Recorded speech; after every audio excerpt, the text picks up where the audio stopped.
Oh, Lava Factory is like kind of hard because they suck. Up the hard part of it is just flying straight down to the void and just losing everything. Like I lose everything and then like I have to restart. I was playing at everyone to the people.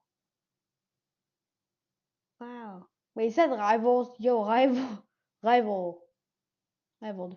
Happy Easter, everybody. And with Easter, we get a brand new Rec Room movement. It's truly the gift that keeps on giving. But if you all haven't heard, there's a new Rec Room movement called Rec Room Revive, and it's run by a person named Captain Hardhats. Very cool name. But besides that, I joined a bit late to this movement, just like a few days ago. But as of recording right now, Rec Room Revive is in full effect. And what they're doing to revive the game is completely bombing the Rec Room Steam page with bad reviews. And at first, I was like, why are we doing this? We tried doing this months ago with hashtag Save Rec Room, or kind of, and that didn't work. It was never going to work. So why are we doing it now? Review bombing the Steam page is not going to do anything. It would just make Rec Room look worse. And for the past few days, that's what I've been thinking. But this is what Captain, the owner, says about it. I suppose all I can really say is that I love the game. I want to see it thrive for everyone, not just me. I'm a builder, drowning in new content every update. But it's not fair when I see them run out the builder community through neglect, or the art community through AI. My method may seem extreme, but I've been gaming for almost 24 years of my life. I've seen how it's changed and evolved over time, becoming more anti-consumer year after year. I wouldn't be taking these measurements if I didn't with all my heart believe that it was the right course of action. Now what does that exactly mean? Well, luckily, Toast, a semi-co-owner of the movement, has a defense to why a review bomb is good. So Toast just says, Rec Room is flat out a bad game. Which I don't necessarily think is true. Rec Room relies on the social aspect of the game because that's what the game is all about, socializing. And so if the community isn't good, then the game isn't going to be the best. And as of recent times, the Rec Room community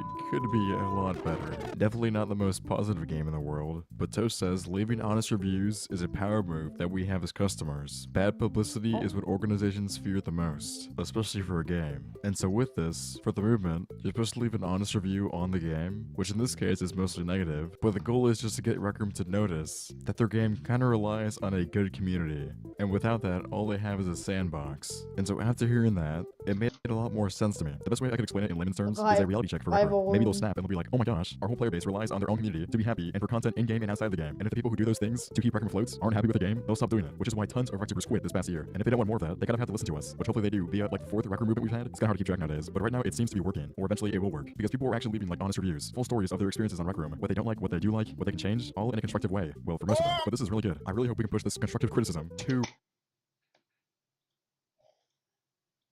This video may or may not Talk about talking.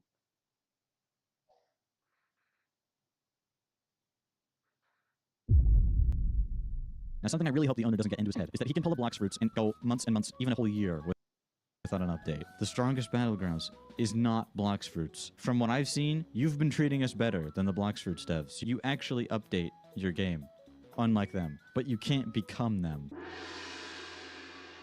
I really wish I didn't have to say this, but Blox Fruits has a better update schedule than the strongest battlegrounds. Why? How? How has it come to this? It's been over 100 days since the KJ update came out, and we waited 4 months for that. In the span of like 7 months, we've had one major update. If you think about it like that, it just makes it so much worse. It sucks. Gone are the days of a new character getting a new move every week or two. And if you go to the update log, right here, it's still in the game. The end of the long wait. Your patience and support means the world to me.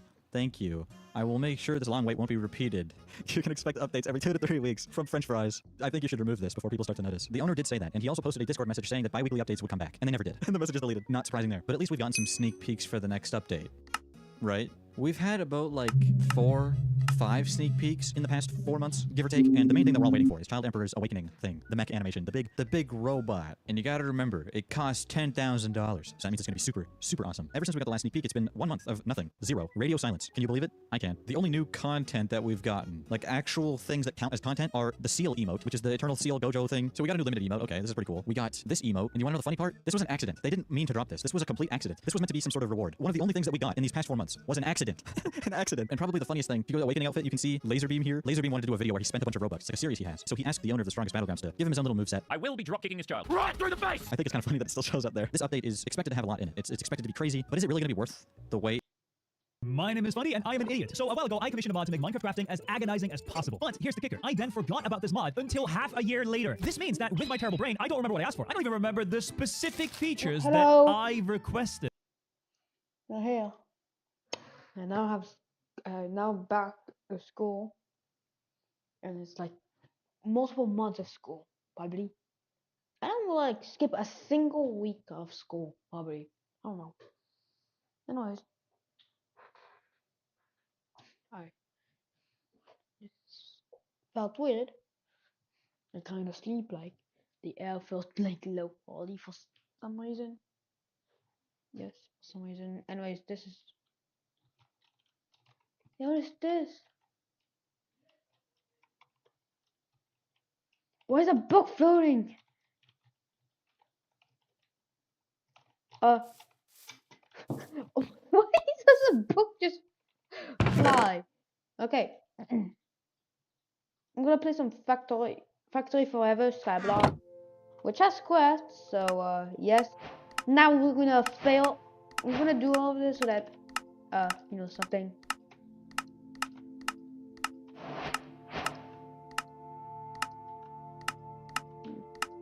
Not right now. I'm just doing budget PC turning complete.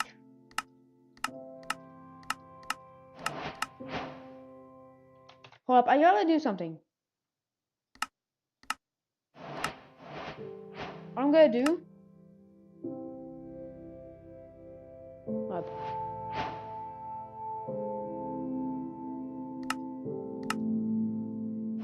Alright, we have infinite channels. Now I'm gonna leave and rejoin. So that, it's still not land. All I wanted to do that is just get infinite stuff. To be honest.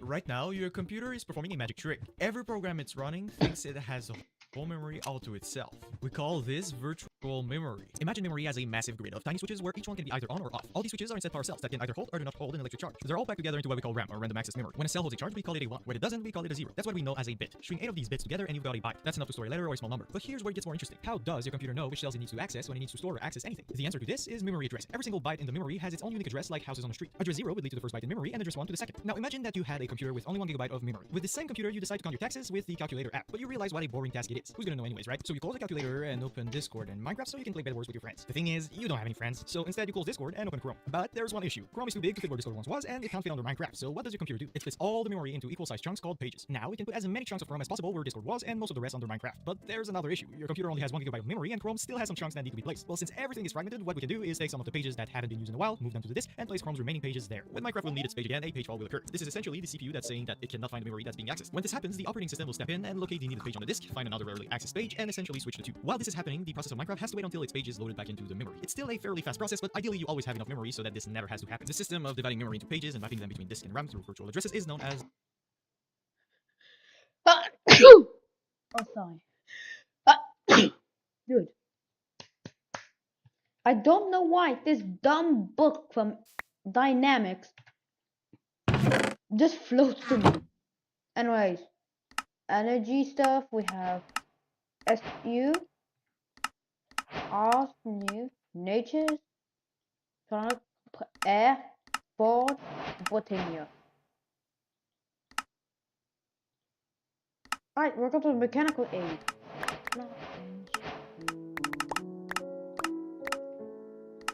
Alright, let's see.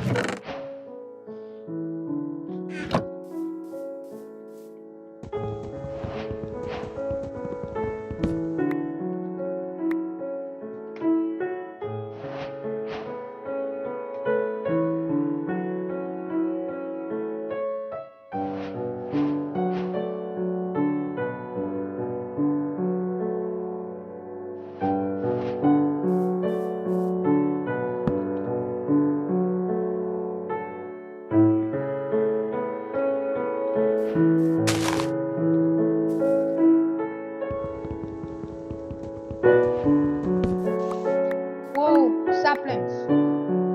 This is loud. Hold up, let me just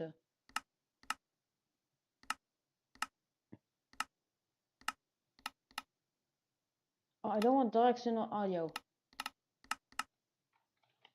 Alright.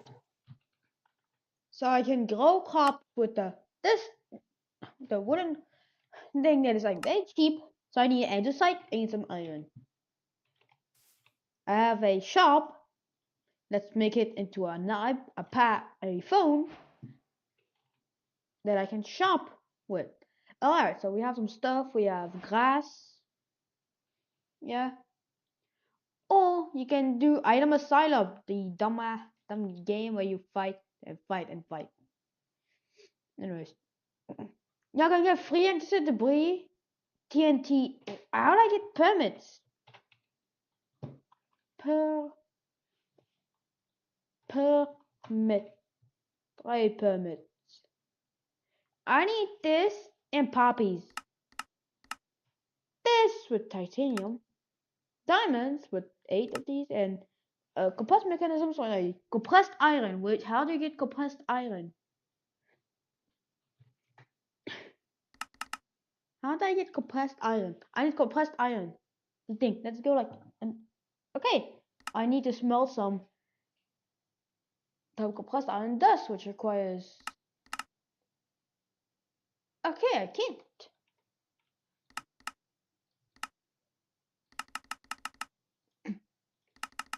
I have to really know like I no.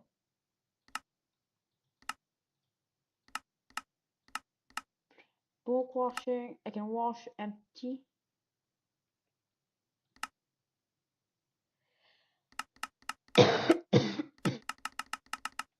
Hi. We need to upgrade my island so that it's way better than hell. To be honest, it's currently hell. Alright, let's get some slabs. Let's expand space. Alright, now we have a whole square. So what I'm gonna do, just steal all the dirt. Yoink.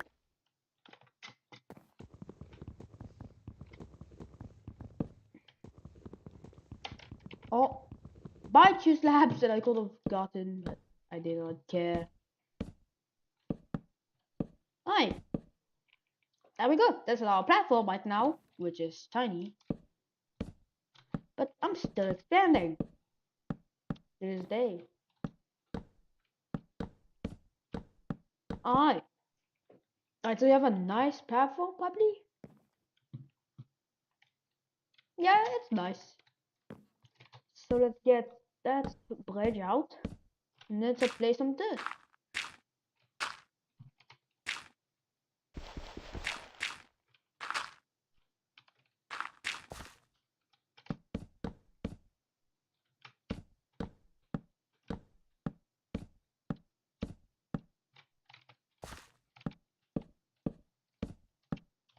Alright, we are starting and there's a free care to be honest. So we have nothing. We plant up sapling. Then we spam shift. Then we mine 60 oak logs. And hopefully get some saplings in return. Then let's make 30. Let's sell for money. Then let's turn after is to do this, which then makes all this.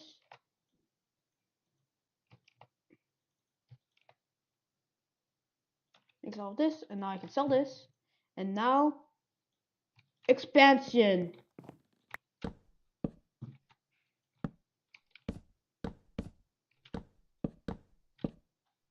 I pretty much hate like this, like where places like where I don't want it to be.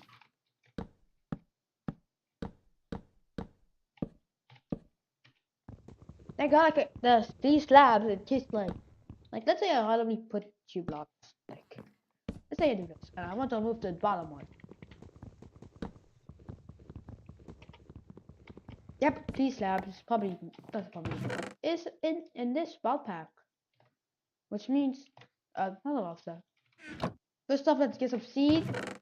Alright, we have a lot of stuff that we can grow. Now let's take our water bucket and let's like do like okay 1, 2, 3, 4, 5, 6.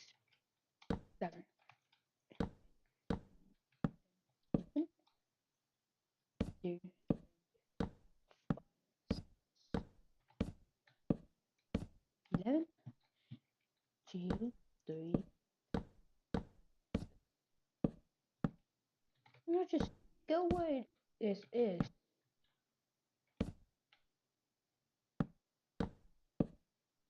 Oh, I'm actually right. Alright. Right, I can't place the water because of the slab. Alright, there we go. Let's make this block slowly.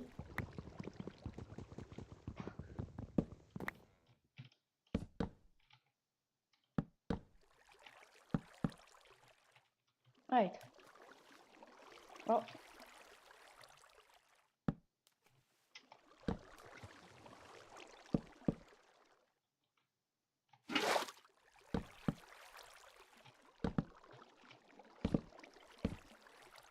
Oh.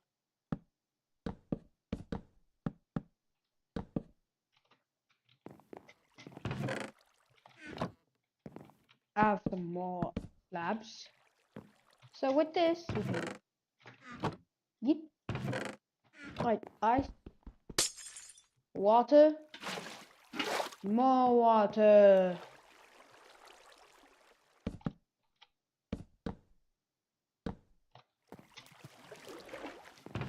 Video, no check.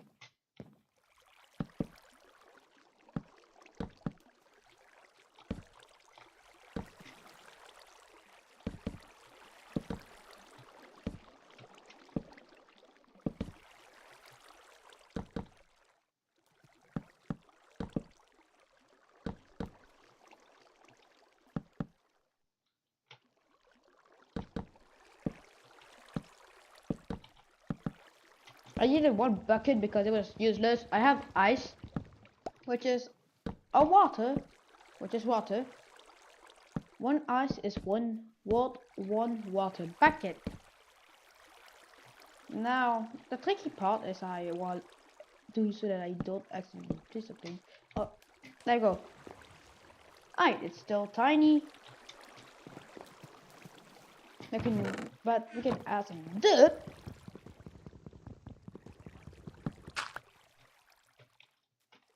All around here.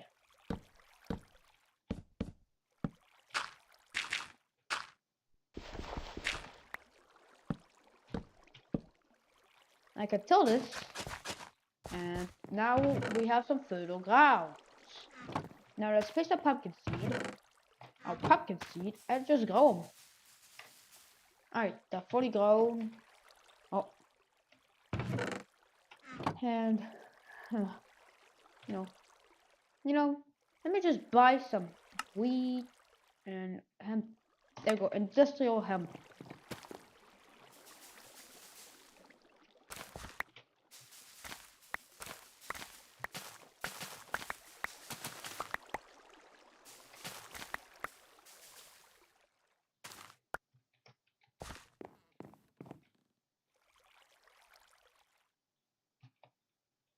Alright, let me just make some, like, 15 sticks. That should be enough.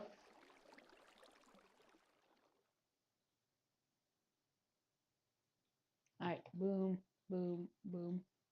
Fishing rod. Now I can fish. Now we don't need this anymore, in case if I want to get it. Pumpkin stems have not grown. And here we're gonna grow some sugarcane. Which is not... Oh, it's bone mealable. Bone mealable. Yeah! I grew it faster. Than the slow method.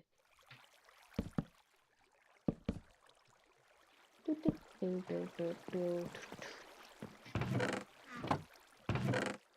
gonna get my sapling. And we're gonna grow every tree. We're gonna grow some trees because, yes.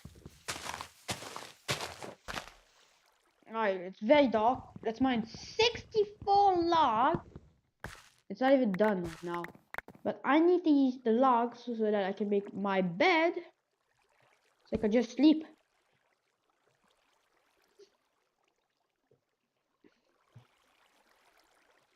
That was just 64 blanks. Hold up. Just. Alright, let's turn off that. No!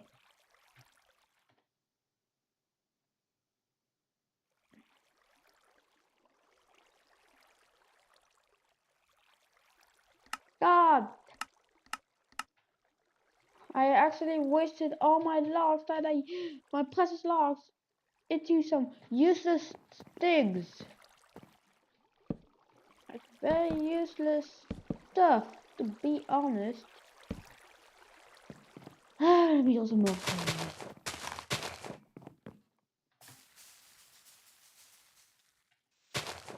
Alright, I just mined some leaves, and mine of this. And let's get some more saplings, some more apples. I can make this.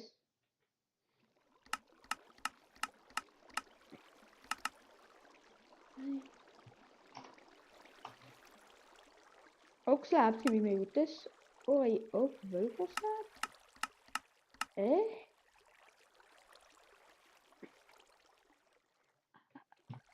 Okay, well, I have to turn all this into some some normal wood, and then turn that into some extra stuff.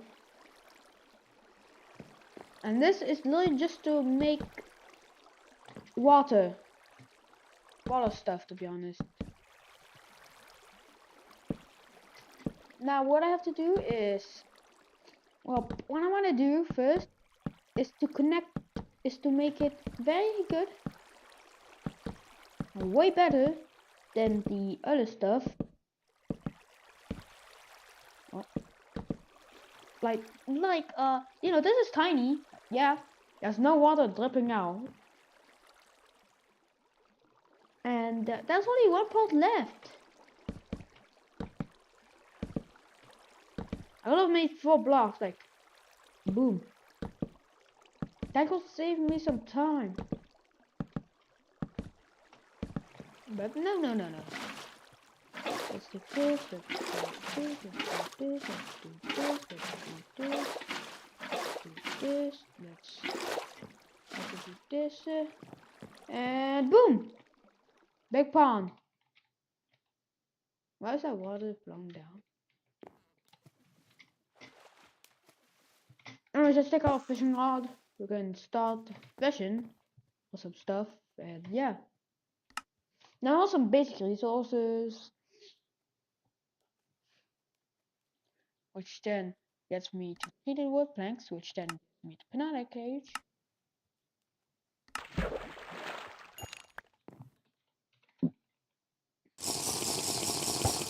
I don't know why I got a wooden bottle.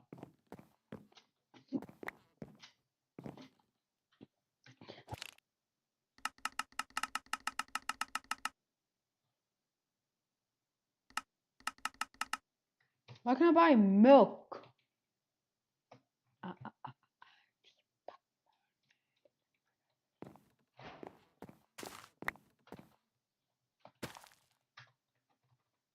Right, I need my wood thing, and then just yep. Alright, we got some bread. I don't need the apples anymore. I can now make my own bread. Now we have food for infinity. Now with the mechanical age, I can make a lot of stuff.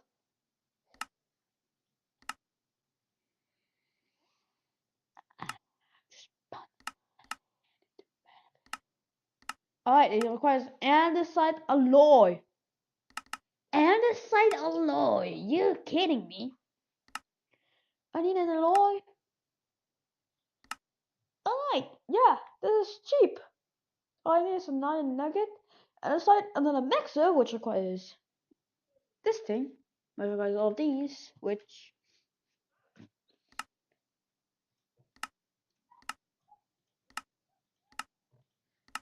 I bought more land in the melon.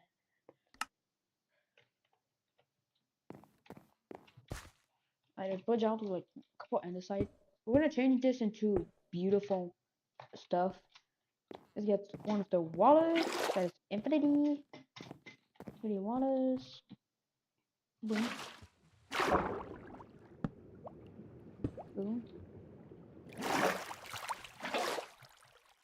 Corners make made with slabs.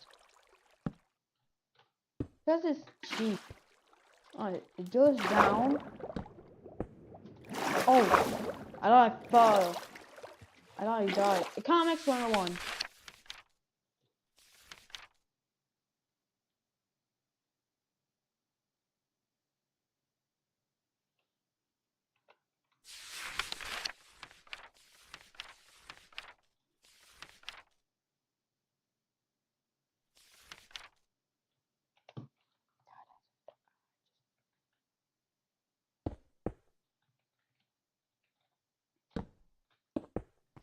Alright, water done.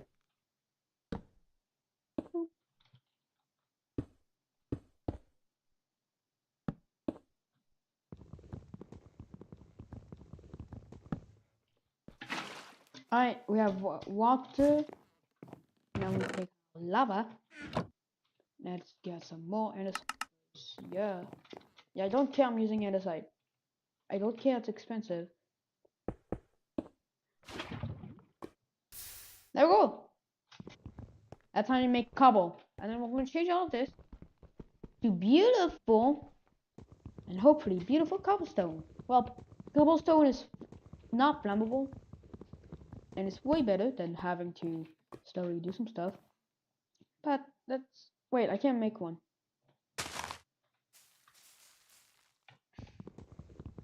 Alright, let's go. Alright. Alright, let me just... No, floaty. Bonk. Alright, let me just steal. A Stone Age? Yeah. I'm in the Stone Age because of... Yes. Oh.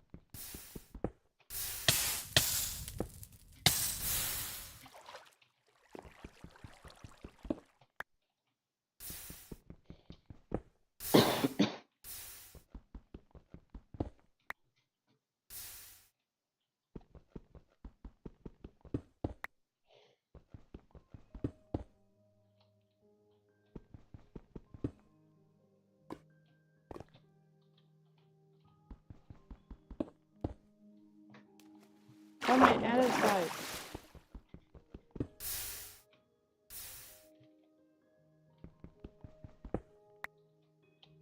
Right, so looks fine. There are minor budget cuts. It's only not because I'm getting fine. Oh, right, it's the most flammable block. Right. Yeah. Let me fix that. Alright, now it's the least flammable block, which can not be flamed by lava, be evil. But it's slightly harder to get the cobble than to make the cobble. Alright, boom. Now I can keep mining. And it burned, but then I picked it up.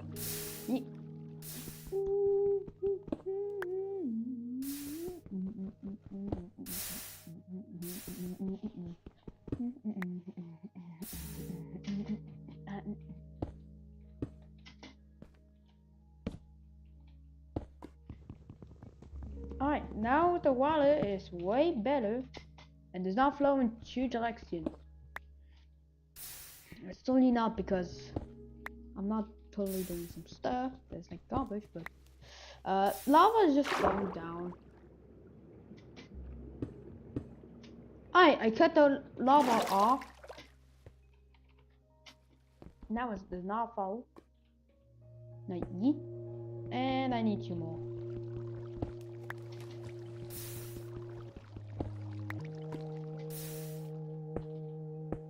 Alright. This is how cheap a lava thing. If you don't want anything spill, just normal cobblestone gen. Oh. Way too simple and super easy and cheap. Yeah, it's very cheap. Oh no, I accidentally built my livestock pickaxe. I don't have a better one, right? Don't FTB ulti mine because of how it works. We'll just try to mine every type of that material.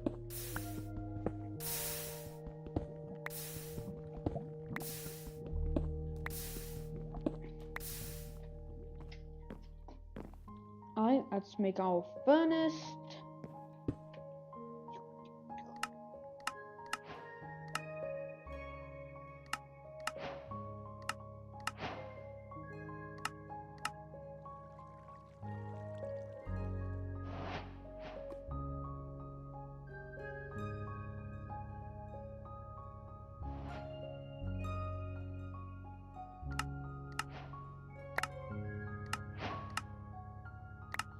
I'm just stealing the trophies. What is this? I'm gonna just.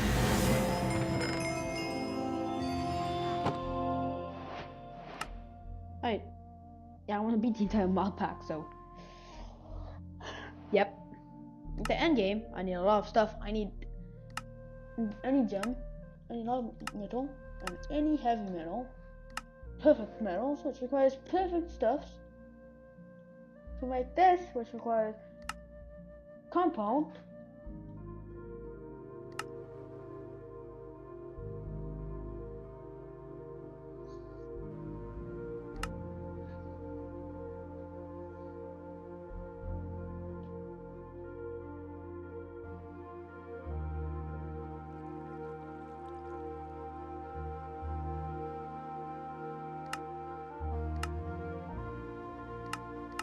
Yeah, this is expensive. You need some multiplied ingots, some stuff, some starter stuffs. Yep, you need starter stuffs. You need a lot of sturdy cheats, which was obsidian, lava, bunk, twice. Yeah, you have to bunk it multiple times. Let me just sleep here again.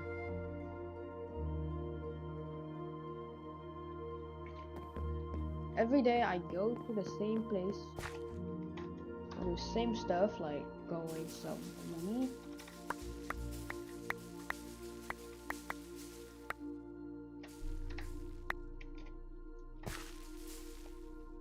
Alright, we have some bread. We have some more. We have some more stuff. Oh, crafting. Oh, there's a lot of crafting stuff. There's a crafting table notch strip.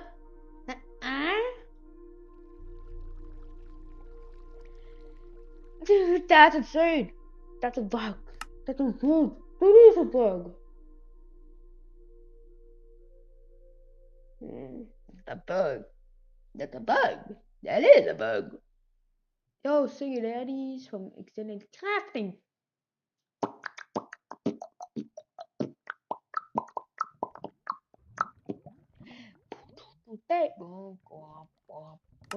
By the black iron, I can make them. So how do I make them?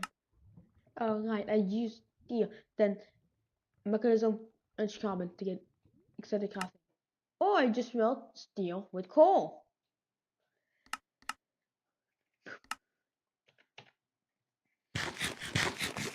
Welcome to Forever Factory. Literally just hell. Yeah, welcome to hell. I hope you like hell. Because that's the entire thing. You're stuck. You can go play normal Minecraft, super flat, or Skyblock. I don't know why you play some other stuff, but hey, it's not a requirement.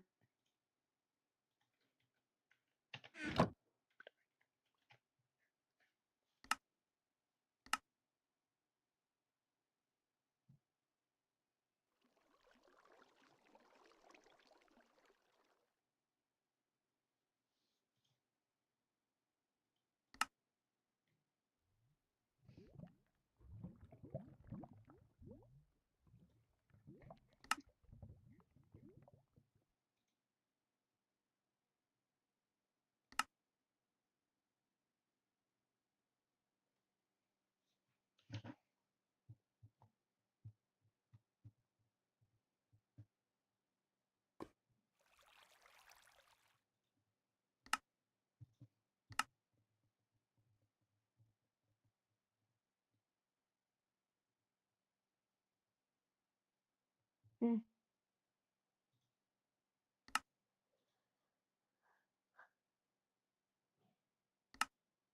Energy. Who doesn't hate energy? Like they have a lot of stuff. There's the SU, which and this makes SU into FE, and after would create and create into Panamacraft, and Panamacraft into FE, and FE into Panamacraft, FE into create, side field passive, lots of stuff. Ah yeah, I need ultimate, which requires elites, which requires advanced, which requires basics, which require modules, and redstone. And you need plastic sheets, this thing, which requires an unstable type, this thing, which requires all of this, which requires all of this thing, which requires all of this, and andesite alloy being the most expensive. Whoa, iron bucket.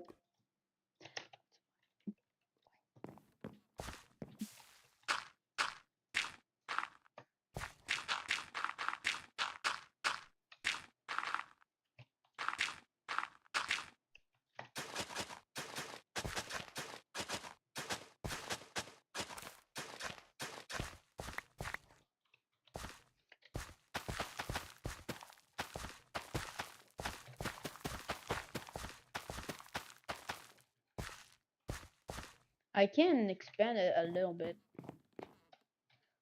which is what I'm gonna do.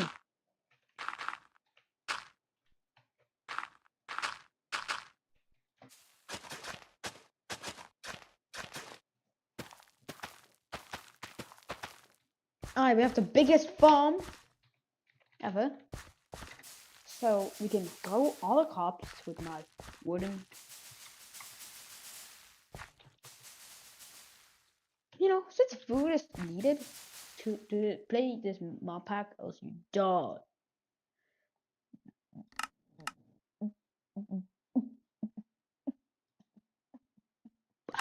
We're still in here. We gotta get some iron. How do we get iron? Simple.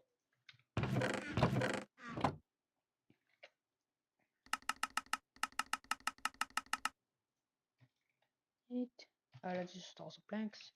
Then let's buy plate. Alright, yeah, we have iron.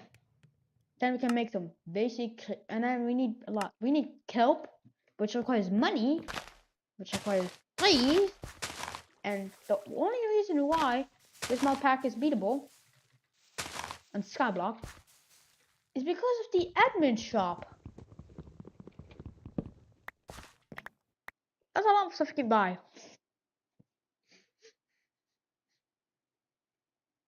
You buy a lot of stuff, to be honest, like solar campfires, like oil clumps, 1 milliliter crude oil. Yeah, that stuff, to be honest. Like, there we go, and boom. I've got some free money. How much is this? Okay, 35 to. Wait, each one was 64. 4 iron, 4. No.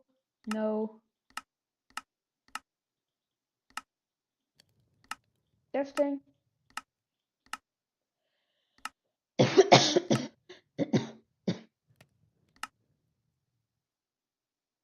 Let's get the mechanical mixer so that I don't have to waste time doing the most useless stuff. Now, this is now where I regret doing all the, like,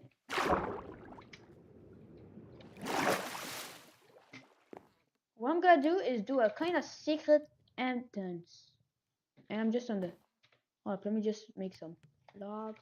We'll make a secret entrance to the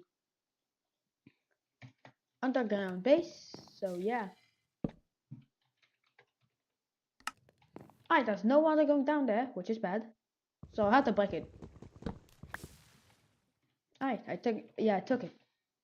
Alright, now let's go down. Place some blocks. And let's place the definitive block. And let's place the secret sign. And there we go. No more water. So now I can drop down and do some stuff that I can. Such Alright, so how do you make a ladder? How do you make a ladder? Oh, yeah. More expensive. Let me make some ladders. 4. Yeah, you get 1 extra. We can go even deeper.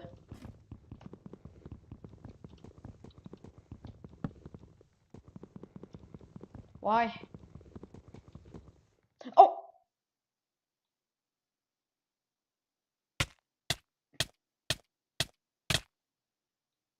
It's not fair. I was like, it lagged, then I fell.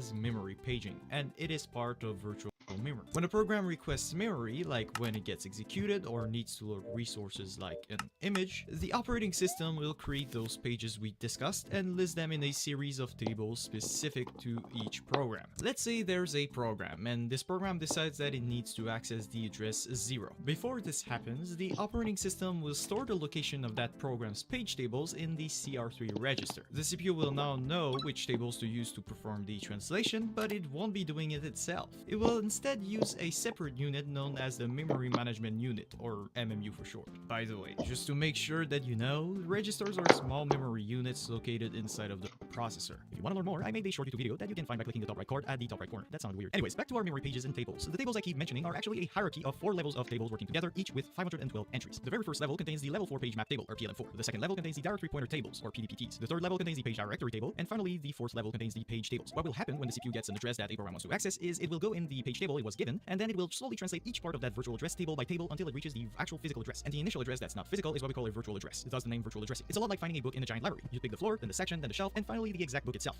with the possibility of going to the exact page in the book in question. The virtual address is basically a note on which you wrote the exact steps to take in order to reach the book based on those criteria. First, the CPU looks at the CR3 register, which points to the PLM4 table for the program that's accessing memory. The PLM4 is like the floor. We use 9 bits from the virtual address to index which entry we want from the 512 that the table has. Each entry inside of the PLM4 table points to a different page directory pointer table. Once we have the right PDP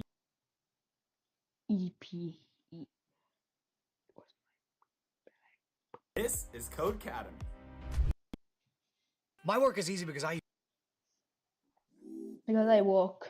Yesterday, the world came to a standstill after the greatest political minds in the world, also known as 4chan users, were unable to access their accounts. But it wasn't just a simple website outage. 4chan was hacked by a rival gang of internet chuds from a website called soyjack.party, or just Shardy for short. They vandalized the website by resurrecting a defunct forum and posting "you got hacked" in it. But that's hardly the bad part. They also leaked the private emails and IP logs of janitors, which are like low-level admins on the website. But it gets even worse than that. The 4chan website is apparently written in PHP, and I know this because the hackers hacked it like hackers hack in hacking movies. They didn't gain access with stolen passwords, phishing, or social engineering, but instead they exploited an actual security vulnerability in the website's backend code. In today's video, we'll perform a code review of 4chan and find out how it got wrecked by a bunch of soyjacks. It is April 16, 2025, and you're watching the Code Report. One of the reasons technology doesn't get hacked more often is thanks to a thing called the Common Vulnerabilities and Exposures database. Whenever I make a video about a hacking incident, I usually reference a CVE dictionary entry, which keeps track of details about software vulnerabilities and their severity. This database, though, relies on government funding. Dude, Skyblock keeps crashing. It's operated by a nonprofit, but as of today, its US government funding expires, and the Department of Homeland Security has decided to defund it, and that means you'll need to go somewhere else to figure out how vulnerable your software is. Actually, this just in, as soon as I finish recording that line, it looks like the government changed its mind and is now going to renew the contract. That's good news, but I still have bad news if you're an anon edgelord on 4chan. The Soyjack party is actually the remnants of a board called Keyway, which was originally just for questions and answers, but it devolved into a Soyjack factory. Things got chaotic there with cross-board beefs, janitor hate, and obsessive posting about moderation, and so Keyway was removed in 2021, and that led to the bitter creation of Soyjack Party. Well, after yesterday's hack, all of these exiled basejacks made a glorious return to their homeland on Keyway. In addition, they access staff emails, a private board for staff members, and the interesting discovery of moderation tools, which confirms that when you're banned, they give you one reason and show staff a different reason, which is a common practice in big social media, like when YouTube just tells me I violated the community guidelines without giving me a reason. But the reality is that YouTube does have a real reason for banning every video. They can only be seen by staff members. But now the question is, how did these Soyjacks get access to 4chan? Surprisingly, it wasn't your typical social engineering password theft. It was mostly the fault of egregiously out-of-date software. So 4chan is written in PHP, and it allows uploading PDFs to certain boards, but they neglected to verify that the uploaded file is actually a PDF file. As such, PostScript files containing PostScript drawing commands can be uploaded. This PostScript file will be passed into GhostScript to generate a thumbnail image, but the version of GhostScript that 4chan uses is from 2012. In fact, we could search the CVE website I mentioned earlier to find vulnerabilities affecting GhostScript. From there, the hacker was able to elevate himself to a global user, thus completing a full penetration. And even though he or she had access to all user data, they chose not to expose it like a doxjack, with the exception of 4chan janitors. Now, unfortunately, I'm not going to show the hack source code in this video because I don't want to violate the community guidelines, but one interesting thing they found is that 4chan aggressively attempts to fingerprint your browser, and that's likely to control spam and prevent ban evasion. In addition, they're using a version of PHP that hasn't been updated since 2016, and the hacker posted a screenshot of it running on FreeBSD version 10.1, which came out in 2014 and stopped getting patches nearly a decade ago. And that's running a MySQL database with the NoDB engine that's currently hosting over 10 million banned users. If you have that much data though and want things to be magically faster, a much better database option is Timescale. The Spawn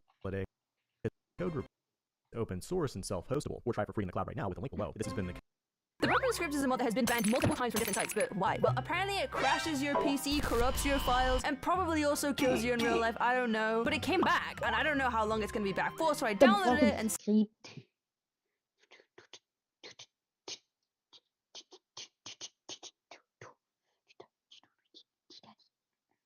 Didn't you get this good luck thing last time when I got mauled by that man that said...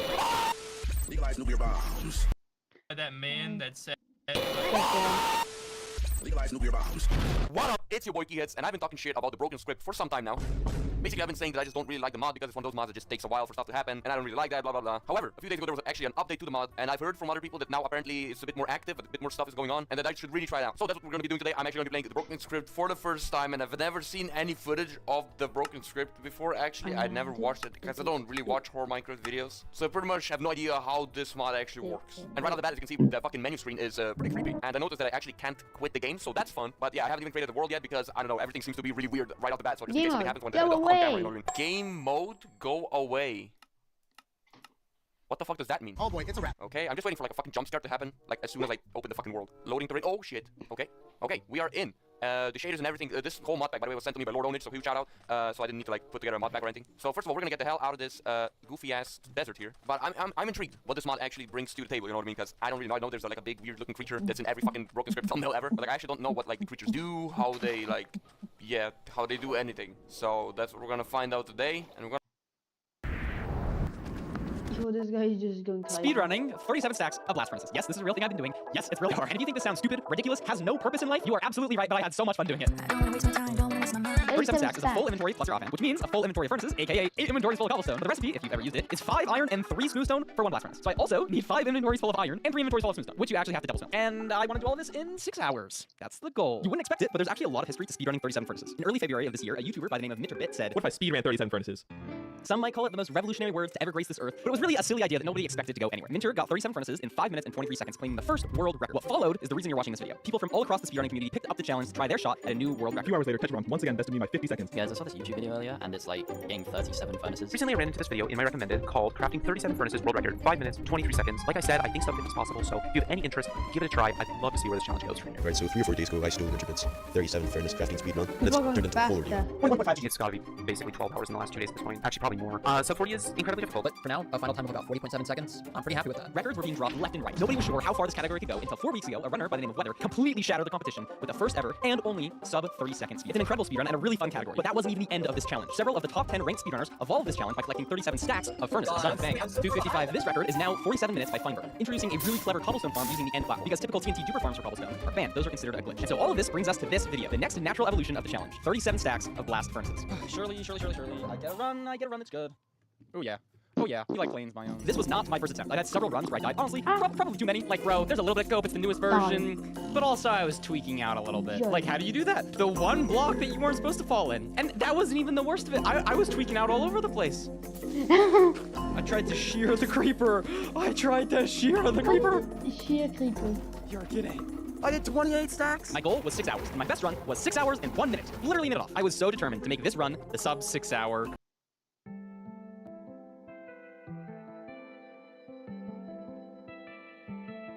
Mods have always interested me, especially during the prime era of Let's Play YouTube.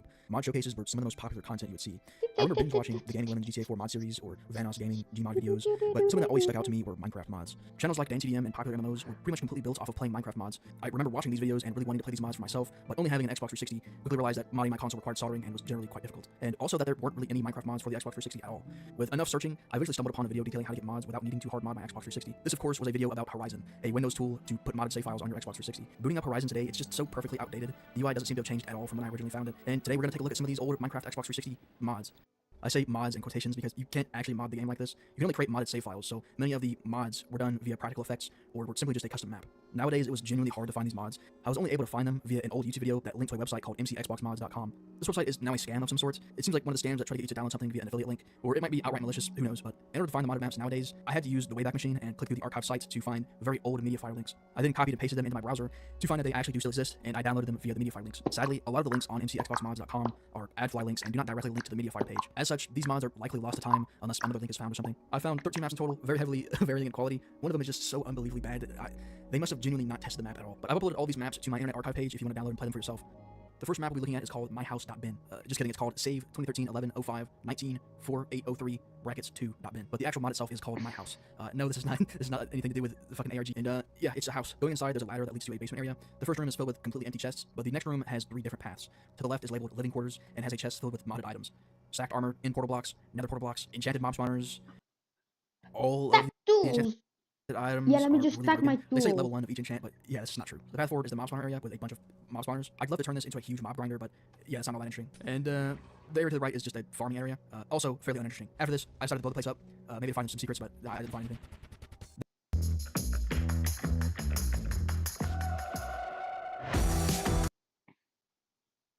Cantaloupe.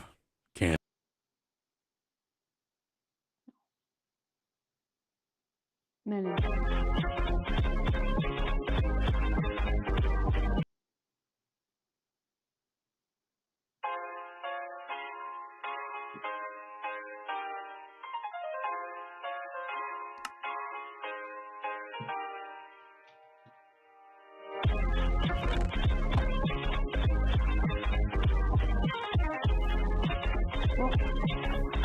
Where is it?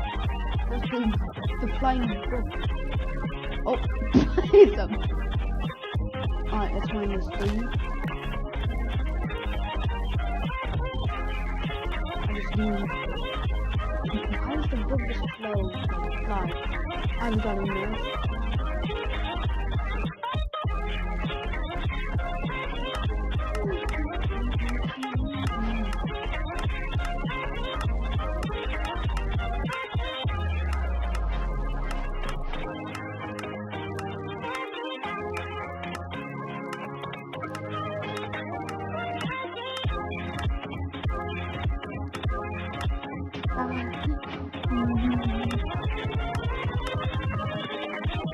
Here we go.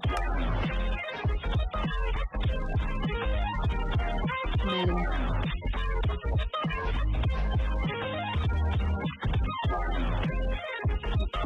Orange.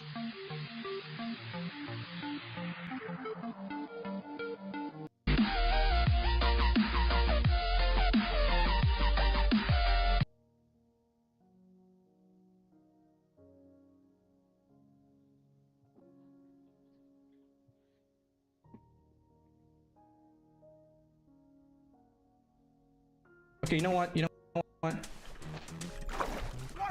Wow. Minecraft. Here's lava swim. I feel it. The sea cow tells me that the fish tells me efficient. Well, this is gonna take a while. Stick around and listen.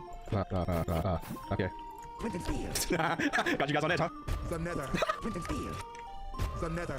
This will never get old. No, no, no. This is stupid. There should be a mod that actually does this, like, automatically. Okay, so there is a mod that does exactly that. But for the wrong version. So I still have to manually press these sound buttons every time. Unless, man, I wish I could just hook it up to the chat and then have the chat, like, have it be like a certain amount of people saying it that triggers it. I don't know. Wouldn't that be cool? You know what? Is there actually a way? Twitch chat sound effects. Your chat automatically triggers sound effects. Huh. Okay. Wait a sec. This could be big. The nether. Now here's the thing. It's not chaos because I'm gonna figure out a way. I would hope that it takes at least 3 chat messages to trigger, right?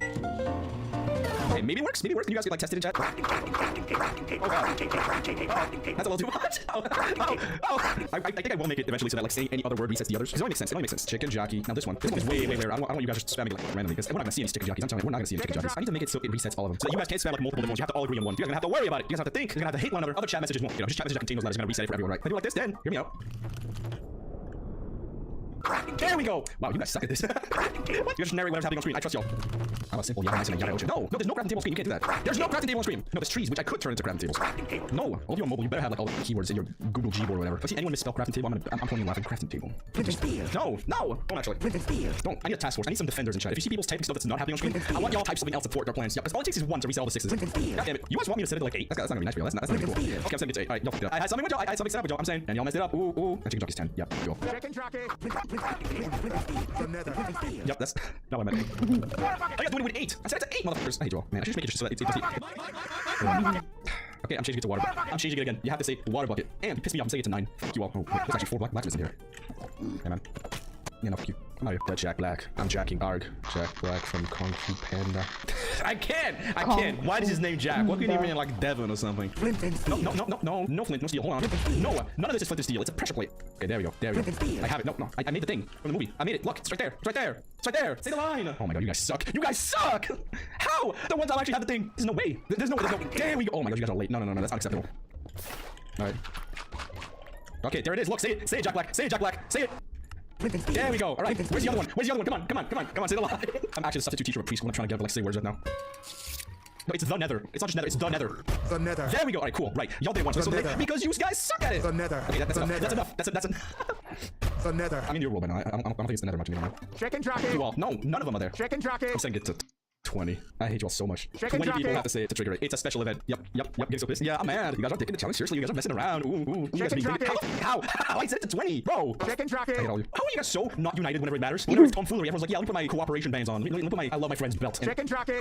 Oh my god. Yo, what's your guys' favorite character from Mother 3? I wonder, who is it? Who could it be? Not Chicken No, Chicken not Steve. jockey. No, Steven the character. No. What's that one country where Dutch people come from? Not that, no, not that, no. What's that country? Yeah, the Netherlands. Yeah, your text has to contain the Nether. It could be like the Netherlands and it would still probably trigger. The nether. Wow. What's in front of me, guys?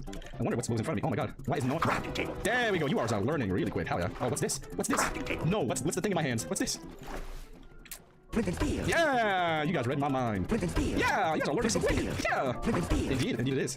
Now what's this? No, not that. What's this in the 7th slot of my hotbar? There we go, perfect.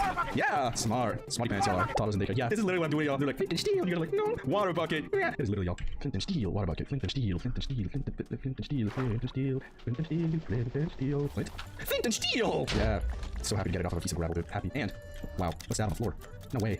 Oh, I'm confusing y'all with many different items that you have to name. Oh, what's that I just picked up, huh? Who knows? Dude, I forgot the name. I'm so forgetful, man. Oh, I forgot the... Oh, man. Oh, let's what's this block called? This place sucks. Oh. The nether. Yeah. The nether. Yeah. Can you guys believe it? Flint and steel. Indeed. You guys are late today. I'm docking your pay. Do I get an actual good seed, please? No. The nether. I don't think I will. The nether. So we gotta keep playing that over and over. As long as I'm in the nether. That's gonna suck. The nether. God damn it. I didn't prepare for that. Well, thank God I'm not getting any good seeds. I would be struggling to concentrate. The nether. The noise of Jack Black 24/7. Today we're doing chinchillas. The nether. There is no nether. It's the overworld. The place where chickens strive. The nether. The nether. Yeah, I'm gonna have this be a bit. The nether. Deep. I know you guys are confused, but no, this is the overworld. nether. It's the start of the movie. It's the overworld. It's the overworld. The nether. It's the overworld. The nether. It's the overworld. The nether. It's the... I'm trying to get to it, yes. The nether. Not yet. At first to get the legendary item. The nether. Not this one. The Not this nether. one. This one. Yeah, I have it. Now I'm in the spot. Wow. Oh wow, now some of you guys are The going. nether. There we go. The nether. The nether. It sure is. The nether. It sure is. It sure is. It sure is. The nether. It sure is. The nether. There's no way, man. The nether. The nether. The nether. The nether. I hate you guys so much. The nether. I hate y'all so much. The nether. The nether. Dog. I am tweaking out, man. I'm gonna go to moderate and download The nether. Killing Jack Black mod and realistic blood and guts and shit. I'm gonna start hearing the nether in my dreams now, Loki. I hate it. The nether. I hate you all so much. I want you all to gruesomely and like with I don't know, boars and like taking the tusks through you as you bleed out. I'm like in the movie theater just looking at the nether just getting PTSD from this stream. If you guys want to stop, all you guys have to do is like type something else in between and it ruins their queue. Okay, I need to make it slightly harder for y'all to say the nether. Okay, it is now set to 10. 10 in a row. nether. 10 in a row. Go ahead. You. The nether. God damn it. By saying it, I'm making you guys more likely to say just that. The Streisand effect is real. Ah! The nether. Unbelievable. The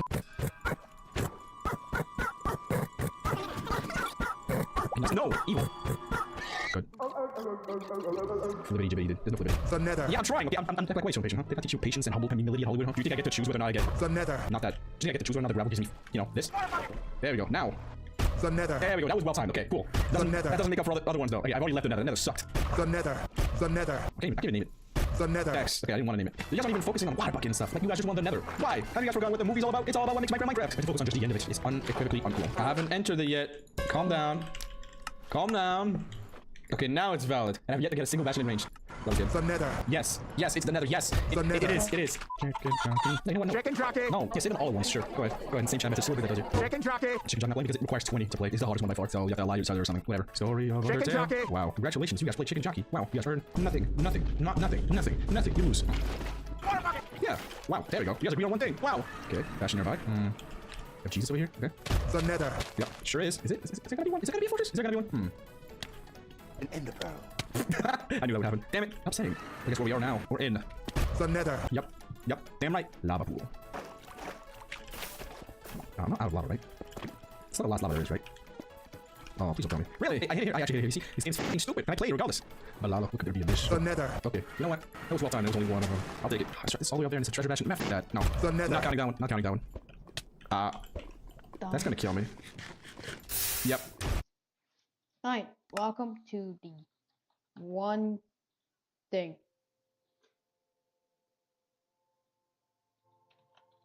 Well, I have a book, I have sticks, I have planks, making my First, tools. Complete the thing. I gotta do the challenges. That's the completion. You have to get all the trophies and then get the Omni trophy. Cheap.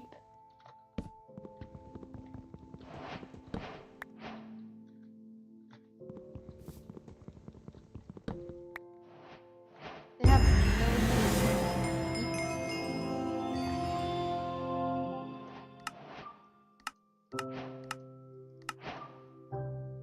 let me collect everything I need. Alright, let's get the shop. And let's place everything in here.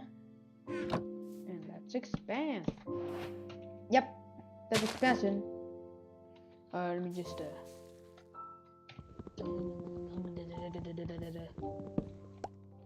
oh, get the saplings. Alright, let's expand our platform very much. Oh yeah, don't forget, we're gonna make a cobble gen. So here's how a cobble gen works. What? Okay.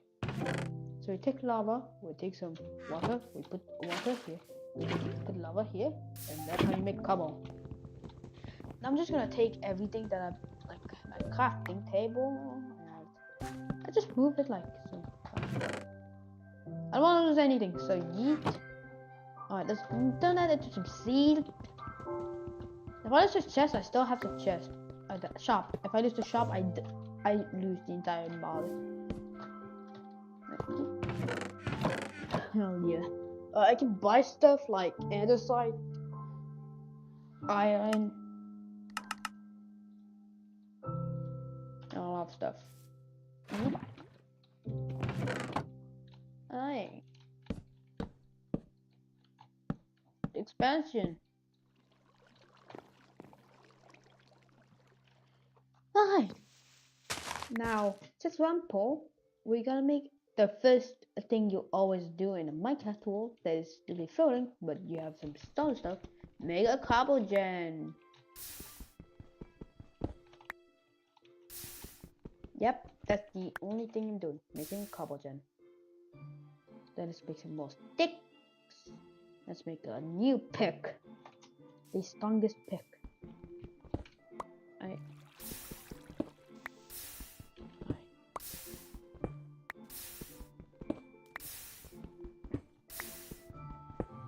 It's way faster to mine with the new pickaxe, to be honest. Alright, we have our furnace. Then we can cook. 2 planks, 3 iron.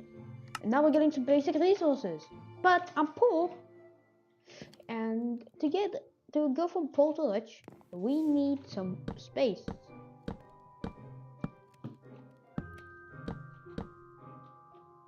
This is gum.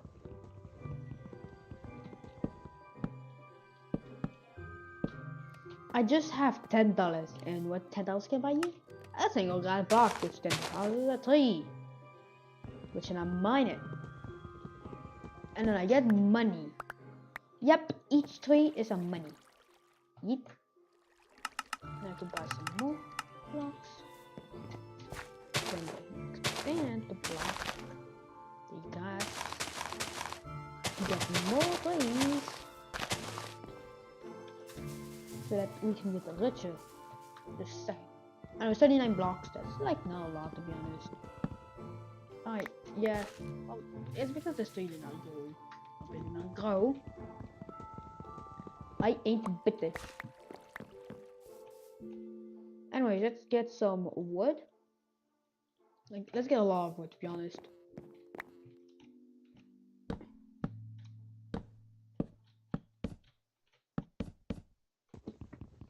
Dude, the burning stuff is kind of annoying me right now because of it just like placing it downwards when I don't want it, and yeah, you just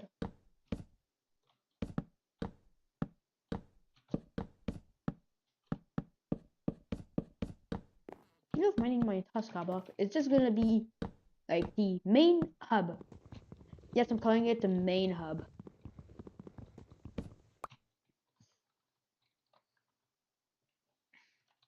Now there is a like at create. We just want create.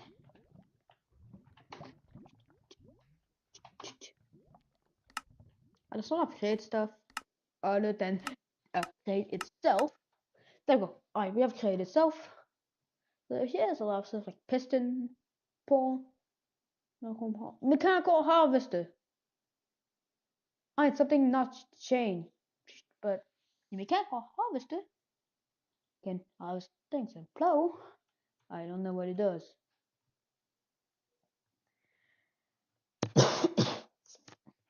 Oh, we just mine stuff. There's like not a full block. Yeah. Oh yeah. But what does the thing? Oh yeah, it just when it happens to move your crops down.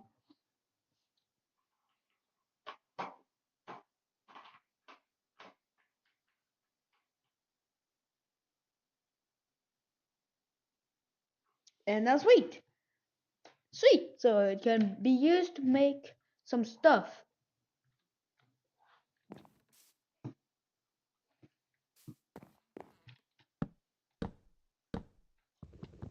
And I accidentally did it again. I keep doing it.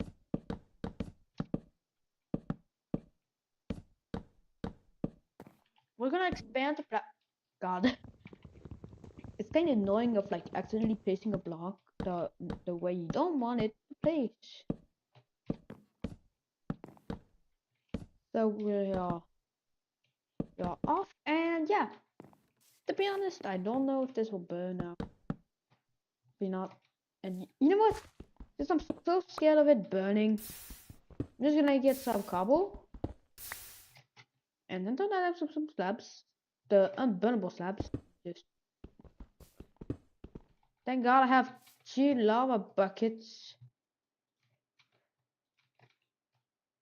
It's annoying if accidentally removing something because the game felt like it, and it probably cannot burn. Hopefully, coke oven. Yeah, you need stone, which needs hemp seeds. Oh. Grass blocks. Huh? Wait, is this just a super flat world except like anything in my range just gets deleted from the world? Anyways, okay, next we need andesite, which needs some money, but we can buy some andesite.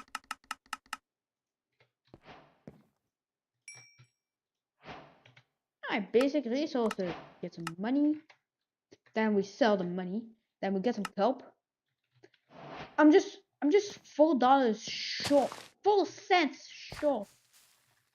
That's how poor I am. A couple dollars short.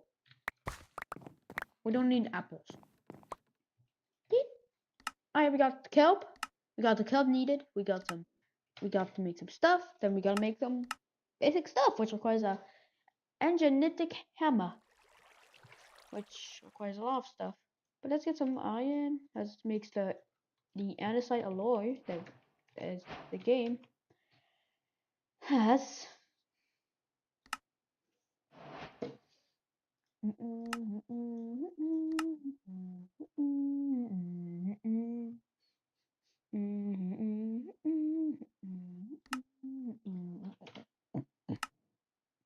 It makes some lava, it makes some obsidian.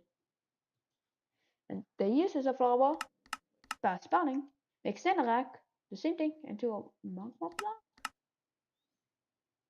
Glowing ingot. Yeah, let me grow my ingot.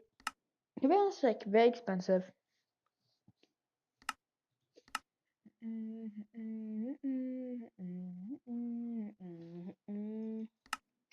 Alright, so we're still in chapter 1.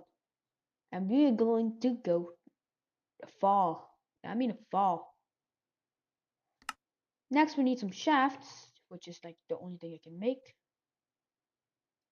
Then let's make a cog. Then I made a cog. Then I need some andesite casing and some light kelp for some reason.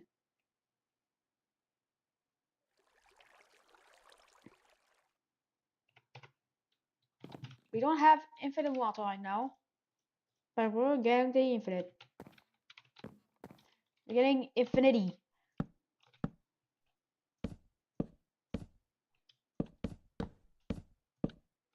Let's place the ice and let's place the water. The first thing first, let's take the ice and let's put a block on it and then break it. Now normally, if you break ice, no floor, it just delete. It's like if you broke an item that she cannot break with that, and that's the thing. Anyways, we got a lot of stuff, and so now that we have infinite water, we're gonna make a door. Wait, can I buy sea pickles? Pickle? How do I make a sea pickle? Oh, sea pickle. I have to get it. Dude, I can't. Alright, how do I get glowstone? A glowstone. Dust. Glowstone spores. Mana infusing. Crush. Cinderflower. Hunt. And a night vision. Cinderflower. Like crushing. What's this? You need a glowstone to get a glowstone? Make a single.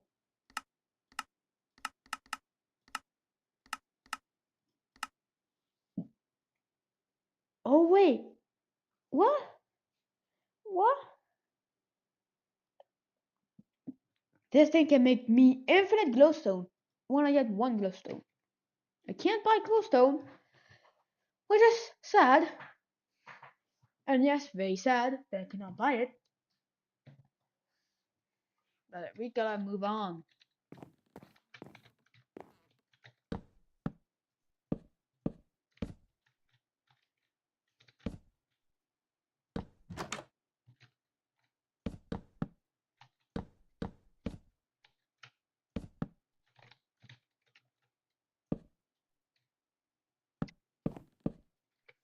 Alright, we're still expanding, and I'm scared of mob spawning. So let's buy this, and let's buy some food, because I don't want to die. Anyways, you can buy like some grass. Let's buy 8 grass blocks. And let's place it.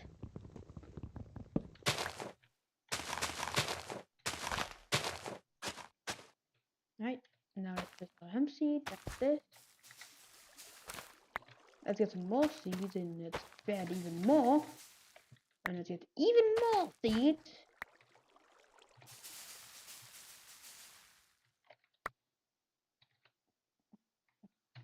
And now let's get some seeds. And now we have double hemp.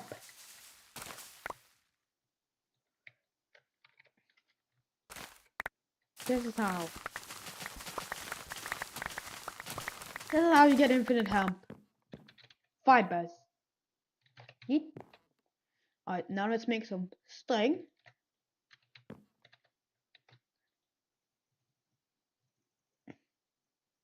Let's make 12. Let's eat all the rest. Now let's make some free bread. It cost me nothing. Like, really nothing. It just cost me like $3. Yeah, $3. $3 goddamn dollars.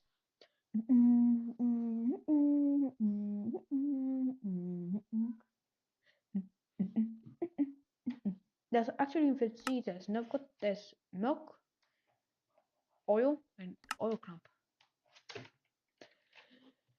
Whoa, I have the 666 monies. That's good.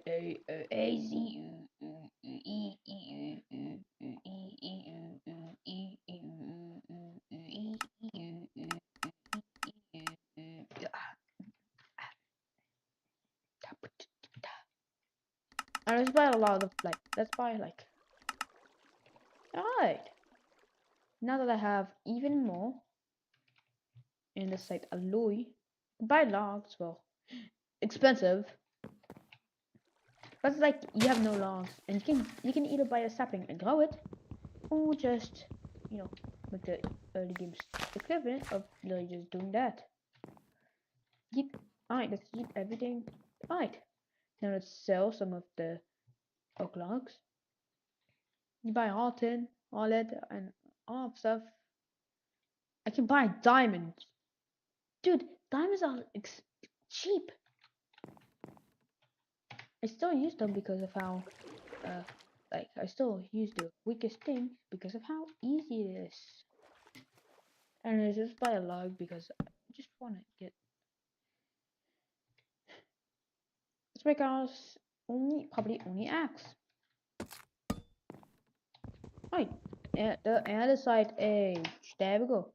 Now we need help.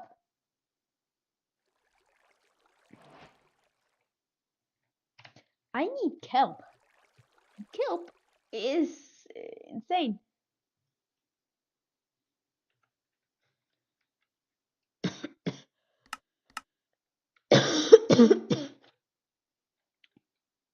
So I think I know how.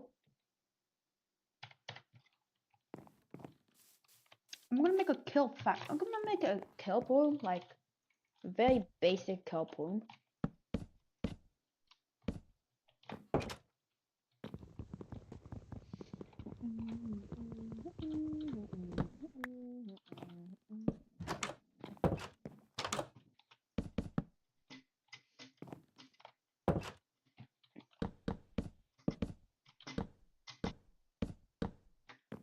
Alright, this is how you get in. You pretty much walk in, you open this door, and then you open this door to water.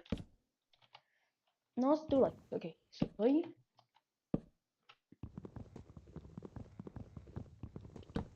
4, 5, 6, 7, 8, 9.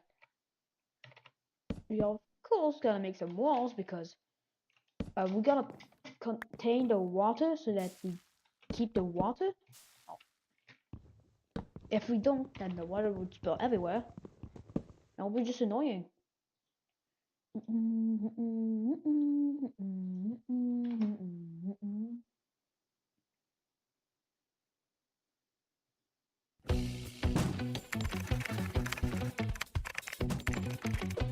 Alright, and with that, I think, we've got a sign. Diamond duplicator. Drop 1 diamond on this plank and step back and it'll double. That seems like a no-brainer.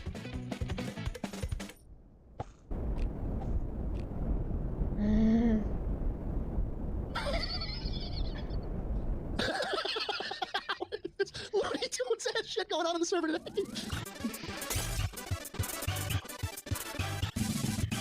Fuck. Wow, why's my scale look so different? Why is Animal Crossing music faintly playing? I immediately welcome by like every aspect of a live video, just faint Animal Crossing music. Isn't that cool? Welcome. Good vibes and wholesome fun for the. I'm troubleshooting stuff, dude. You wanna know? You already broke something, man? Come on. Hey, Ramadan? No, I think you should kill. I think you should kill. Clean shot.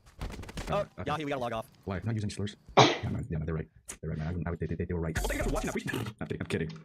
Can I edit this side? No. Damn it. Can I not like bend the rules to my will? I kinda fixed my video. You fix your shit, man? Is it fixed now? Is it fixed now? Oh, that's what you were fixing. Hey, Yahi. Hey, what's up? This is welcome. Nope. Goodbye. Giant being violence. That's not joining. Man, that's not I'm really hungry. Let's do 38 to 50. You think Bird Boy like pregnancy? I wouldn't start with that. Yeah, I wouldn't start with that. I don't know. You left Latinx was a song. What? That's what I mean, here's the thing. Okay, let's test it. Latinx. See how bad it is. That's a beef kill, dude. Power word Latinx. Oh yeah, I saw this, but how do you put on? Can you put on like an anime? Hold on. Do you mind if I put a good video on here? Do you mind? Go ahead. Do you mind? Hold on, let me get the link. No one knows this video. Pretty good, isn't it? Oh, he's gone. He did. Okay, dude. Honestly, like. There you go. It's as good as it gets. What the hell? Oh my god, this dude hasn't logged on Minecraft for like 2 years. Saw the Squid Game outfit. Why I just noticed it, dude? I just Squid Game outfit. Should we just start taking stuff? You have a death wish? No, dude, Poke, come on, man. What's the one thing we can all agree on? The grind. The grind pays. We gotta grind, we gotta get it. Fuck these sushi handouts are for chumps. There's cake. Is there? Yeah, did we eat it? Oh, there's always been cake. Turn on. That's Jesus. Wait, I'm sure be doing this here. Please be doing this here. My bad. I got postcard. Hold on. Wait, is this how you doing? No, that's not it. Oh, wait, where is it? You can usually break those. You strike those, I think. Oh, bus card. Go. What do you got? What's it say? I really don't want to read this. You don't want to read it? You really don't. It's your funeral. I warned you. Oh my fucking! I don't know why we're doing this. He sounds nothing like me. It's very obvious. Ew. It's kind of crazy. It's fucking going off. That's kinda gay. It's kind of gay. What? What? Who said that? Why'd that sound like me? This is really awkward. I'm gonna gamble. Okay, if anyone wants to gamble, meet me in Family Mart in like 2 minutes. Okay? Bring diamonds. Bring diamonds. And bring some male strippers. And bring some male strippers. What? I did not say bring male strippers. That was not me. I don't know who said that. No, I'm not engaging. No, no. I gotta be honest. You all need to back up. Okay? Okay. Yeah. Send me that, right? No. You two are twerking. How's it going? Hey, all my stuff's up there. Yeah, Schlatt. No, Schlatt. It's Schlatt. I got. It's not up there. Oh my God, there's so many fucking people. How do we like get half of the people out of here? I guess Not like that. No. Ready? 3, 2, 1. Oh, okay. Doubling up. Okay. Yeah, put in 4. 3, 2, 1. Oh, shit! That was almost really good. That was really fucking smooth. We need a chest, like a pot, you know? I need a big oiled up man chest. I'm completely overstimulated right now. I don't know who said that. Oh, Joko's here. Joko's in town. Did you see behind you? What's behind me? Yaki. Oh, Yaki Vice, hello! Hi. Dude, you're getting banned off of the server 2 days, I know. so make the most of it, dude. I know. If you don't fuck up, I'm just gonna get Schlatt to ban you, dude. I'll pay him money. I think Slide needs money. I don't like this. No, That's seriously, serious, wait, hold on, I gotta switch my audio device. Imagine you're in a conversation in real life and use that as an excuse to stop talking. Let me take my audio device. Anyway, so as I was saying, right? Eating a burger with no honey mustard. Oh, yeah, I get what you mean. Okay, you good? Can you hear us? Yeah, I can hear you guys now. Hey, shut the fuck up! You stupid! What's up with this? What are you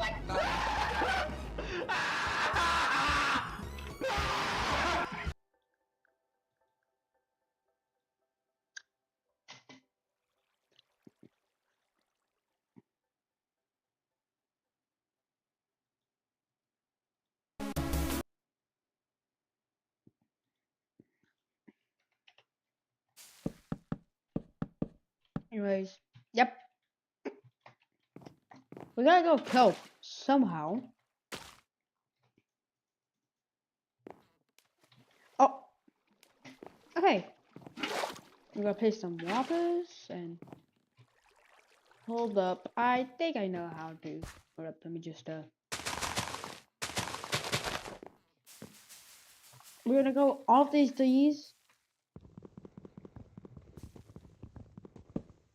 Alright, we got a lot of trees, we got lots of apples. We don't need apples, we need brood. And now let's continue building.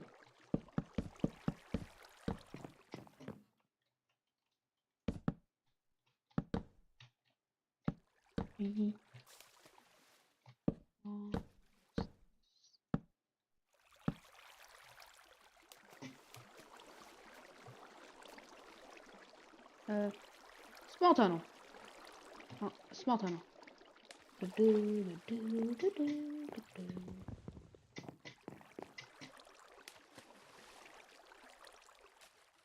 20. 20. 3. 3.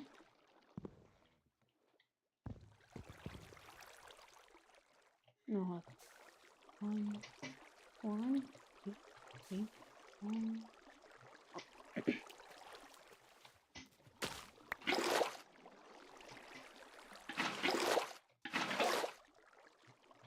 Hi. 1, 2, 3, 4, 5, 6, 7, 8, 9.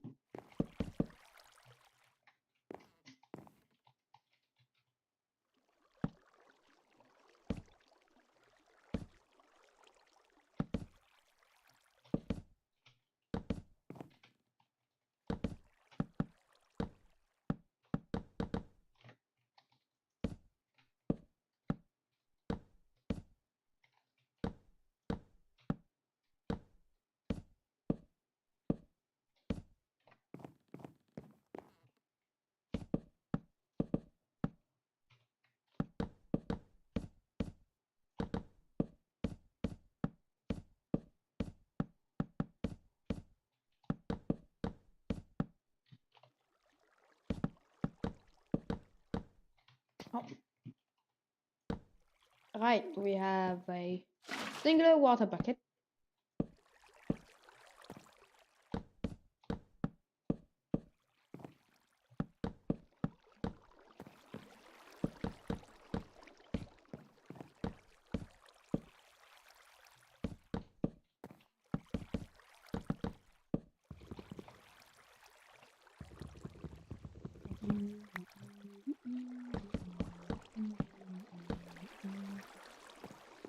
So this is an entire bucket worth of water. Well, not kind of, because it just like fell into somewhere. Hold on. This is an entire bucket's worth of water. And let's get some more.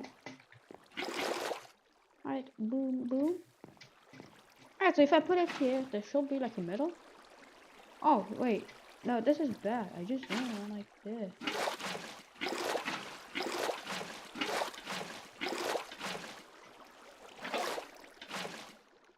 Yeet. Alright. Now we have a single block. Do we have wand? Yes, we have wands. You know what? I'm gonna make a wand. Boom, boom. Alright, now we got the iron wand. And now let's... Oh god, I don't want this. And I'm poor with blanks now because of the spending spree for doing this. Yeah, this is expensive, to be honest. So we have a big water tank to fill it with up. The water tank will be filled up with water for kelp. There's also a tank, water, air tank.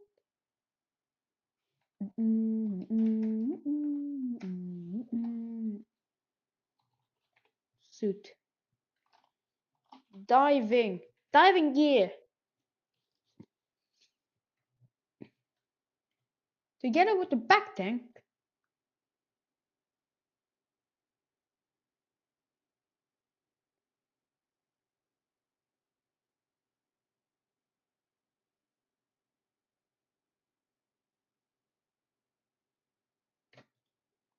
Alright, we're gonna try to get this like copper, and then we need a copper back tank. Yeah, this thing. This pretty much makes me able to swim infinitely in water. When my tank thing has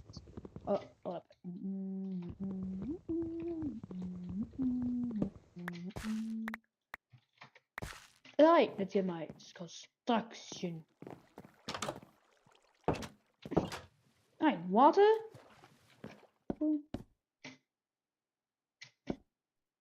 Honestly, dude, please, I beg you, stop. Well, let me just do a small square, which is a speed. Alright, now we have shapeless, so that I can mine more blocks I can.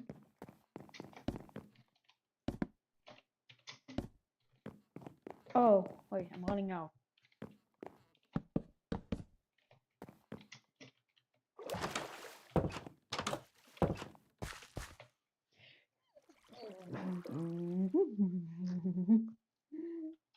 Alright, there's bank accounts.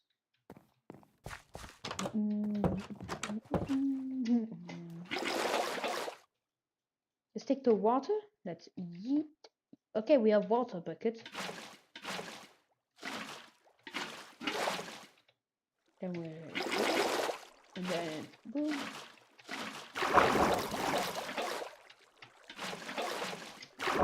Alright, yeah, this is the flooding, the guy flooding.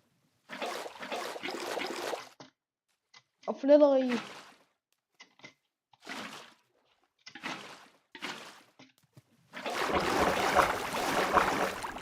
for the day that I don't know.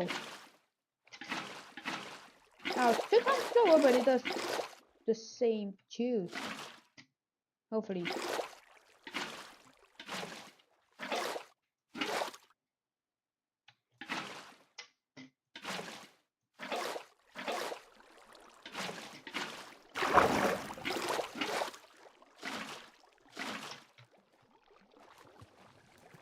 Right, the gut flooding of the day.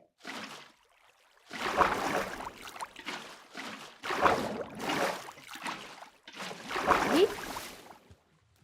Like now we can build up. I can use this to help build. build and it broke. Yes, it actually broke. This is the Great Flooding. Alright, let's get some more kelp. Kelp land. Alright, now that we have infinite kelp, we're gonna upgrade this a little bit. So that we have even more kelp. You can hold it way too much kelp, to be honest.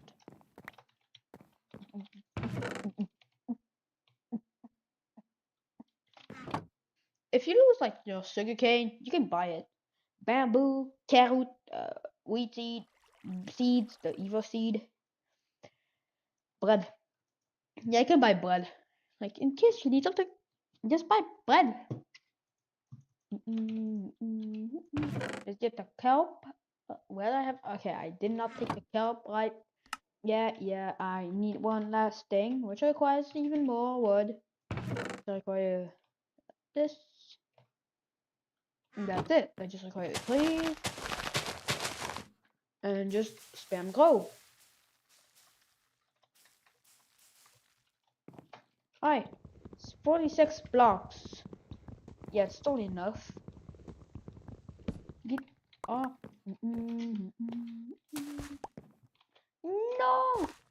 My seed. Neat.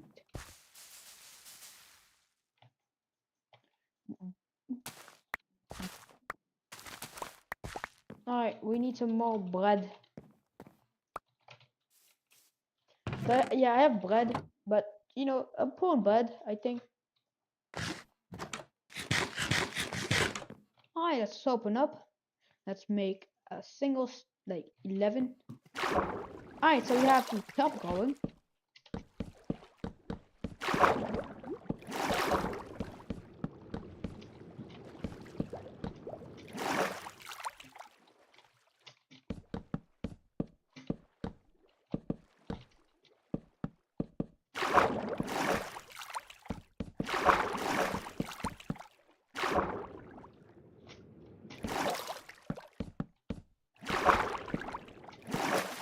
This is also a ground bomb by accident.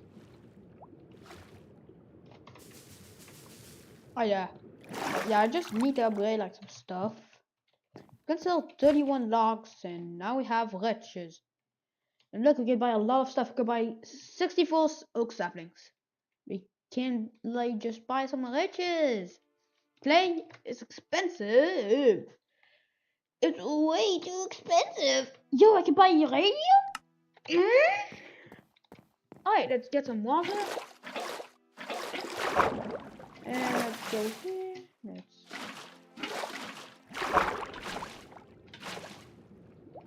Yeah, we need some light in here, but why do I need light? Let's cook some coal ores. Let's get another coal ore real quick. I got coal ores. We have no wood. Thank God we can buy this and just. I can buy like 3 more. I actually bought a bit more.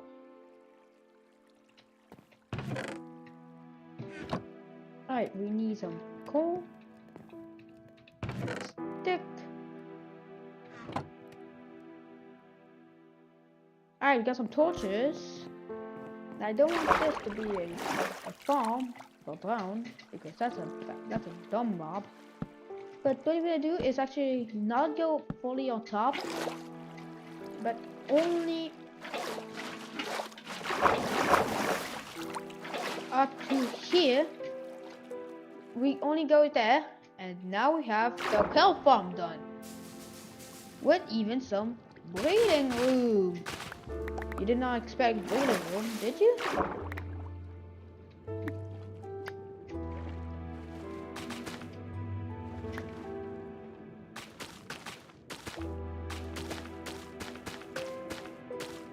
I gotta take some breath. Investigators.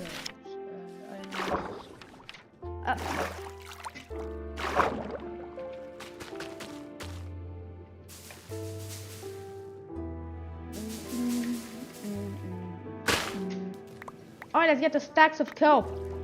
Eat, eat. Dude, I'm the kelp muncher. Kelp muncher.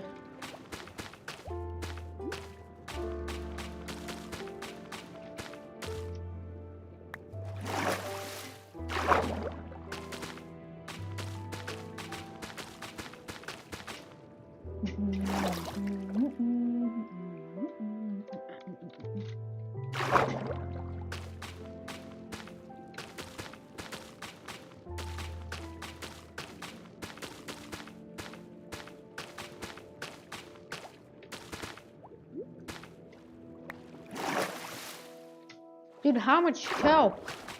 Oh God, gotta keep going, kelp. Okay, now we have the good kelp farm. Now all you do is spam shift. Alright, go every type of kelp blocks. I can automate this in the future. Right now we're not in the future, we're in the count 8. Well, yeah. We're going to draw some kelp here.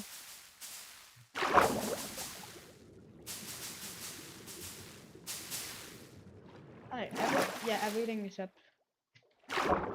Now we have 48 kelp left from all of that. So let's yeet.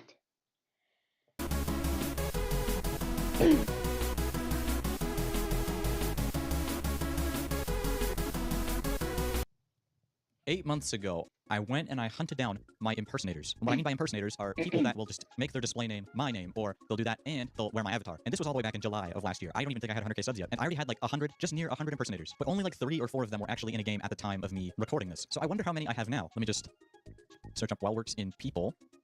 And Roblox changed how the player searching thing works. It used to show different pages, like you'd have to go page by page. But now, if you just scroll down, it'll just keep going and going and going. It's not stopping. What's going on? I reached the bottom. Okay. 2017. Back then, saying daddy was normal. Back then, we played outside. Back then, we weren't dirty. Back then, we were not toxic. Back then, Israel and Palestine were friends. Back then, Russia and Ukraine were friends. Back then, people weren't high. Back then, I went to a very nice aquarium for a field trip. Back then, we had field trips. Back then, school wasn't boring. Back then, math wasn't complicated. Back then, there wasn't any submersible incidents.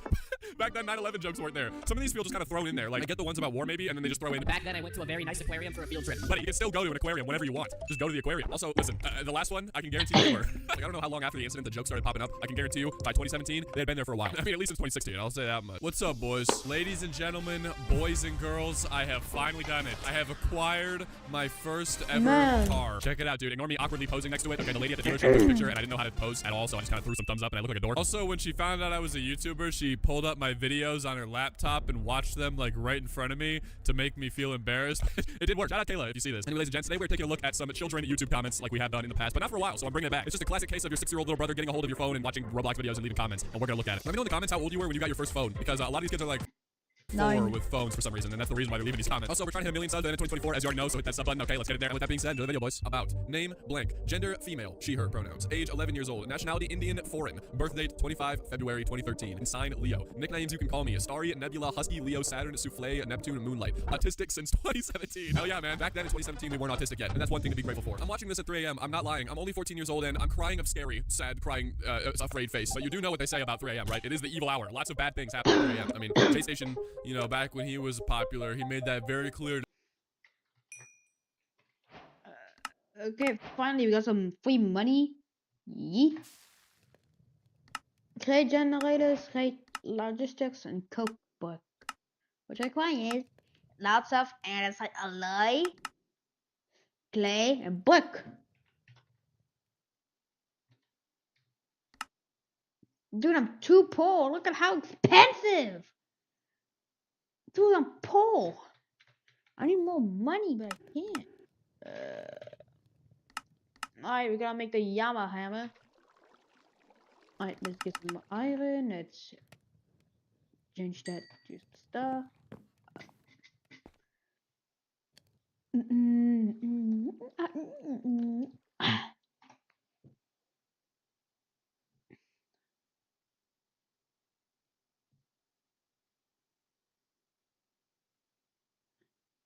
Sponsored by FlexiSpot. Invisible mouse. It works just like a real mouse. Real keyboard. Invisible. Levitating hologram screen.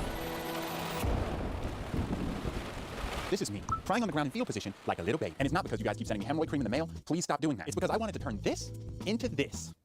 It looks the same. I know, that's the point. You see, everyone wants the cleanest setup. In fact, some people have gone as far as to say that they have the cleanest setup. By far, the best clean setup we or anyone else have ever done. DIY Perks, he built his PC into the desk. That's insane. But look what happens moments later. Boom. Fine boom sound effect. There's crap on the desk that you just gotta touch and see. What is that garbage? I decided I have to end this once and for all. I've gotta make a setup so clean that it's literally invisible.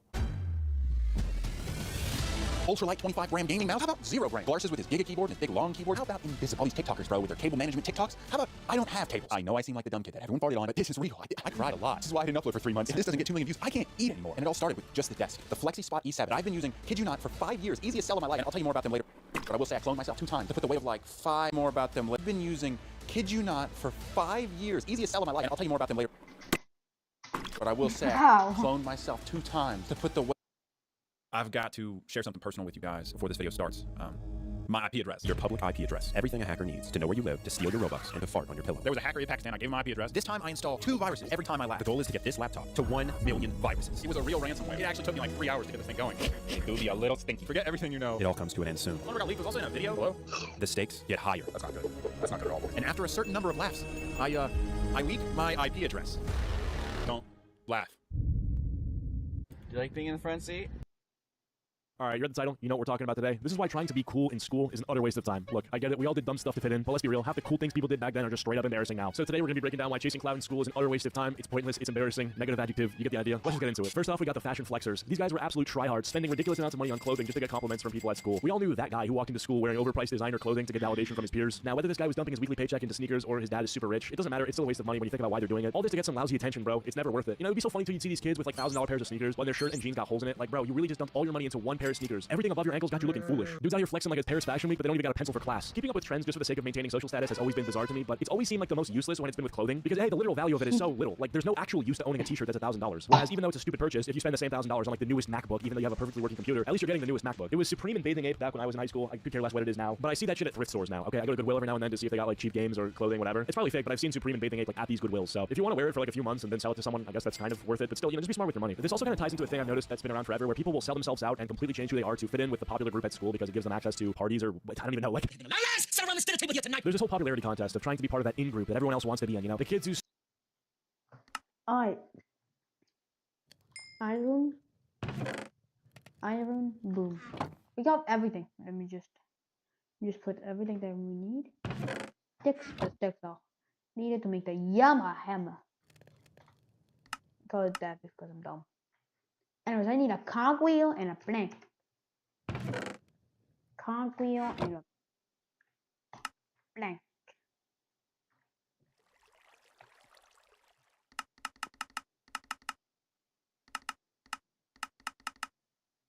Cogwheels uses like a lot of stuff. Now we'll mix two.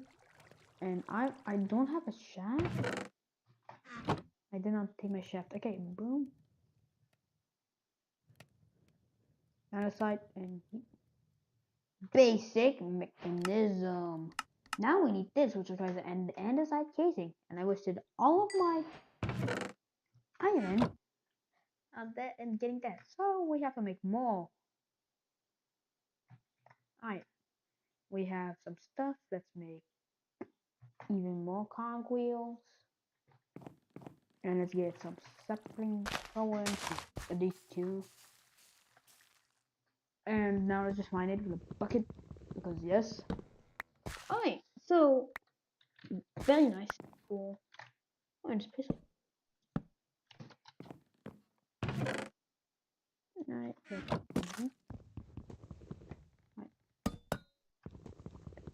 boom. We got 2 andesite casings. Then we'll make our first andesite machine. Now we immediately want the mixer. And wait, I did not take it out of the. Alright. Alright, now we need a whisk, which requires plates, which requires iron. Let me just get my weekly paycheck. I get my 5 iron. Let's cook it. And I really want this because of how good it is. It's very useful. Like way too easy. I just saw a kelp handle.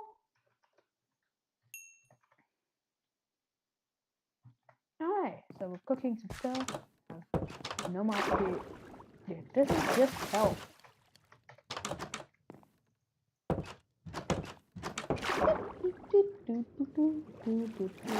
Wait, the game thinks it's a cave. And then when I go here, don't stop! Don't stop! I just gotta remove a kelp. I don't remove kelp once kelp item, like one kelp can, because of how it was like annoyingly near. So let's take this, let's take these, let's make some plates. Then let's make these. Alright, we got a wicks. And the wicks. Then this thing. Then the cogwheel makes our mechanical mixer. And we get a 3 basin. Alright, let's buy 8 andesite. Yeet. Yeet. Now we have everything, except we don't actually. We need some power. Power. And the best way to get early game power is by making chests with a shaft in the middle and put the water wheel and making a large version. So now we have our generator. We get some free andesite alloy as a reward and can make some belts. So let's make a belt and let's make a andesite funnel. And we got more stuff. We don't need it right now, but hey, it might have a use. There's a lot of stuff like bucket, deer, cod. And we just start making coke oven, which requires lots of clay, which requires lots of money. But I'm poor. I can only buy 21 clay balls. That's how poor I am.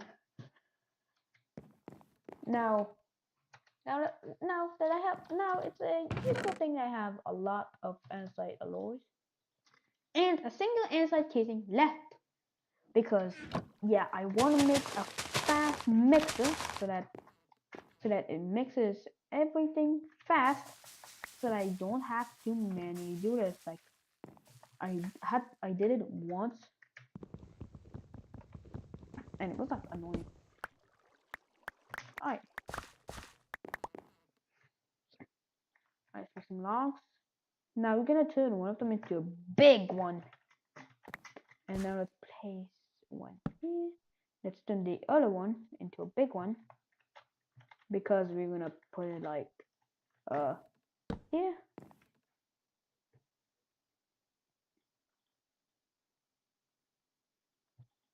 Then here we're gonna do small cogwheel, big cogwheel.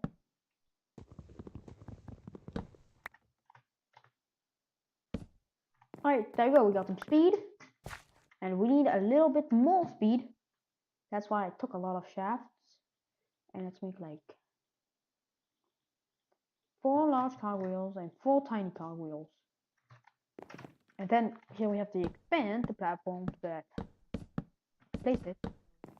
Then we do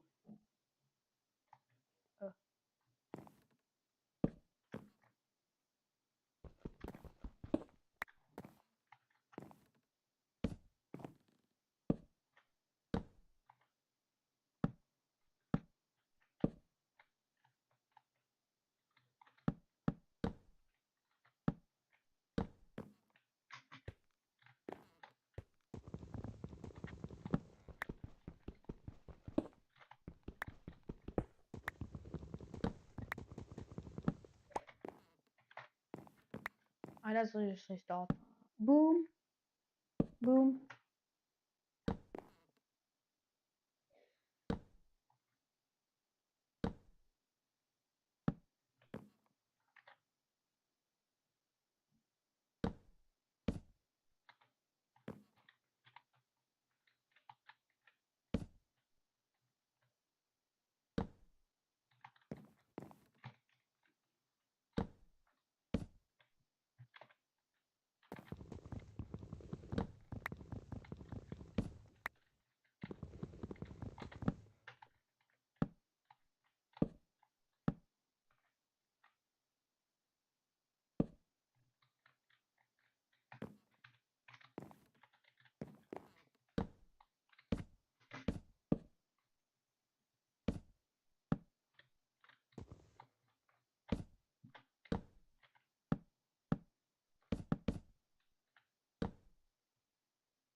Right now we gotta get some water.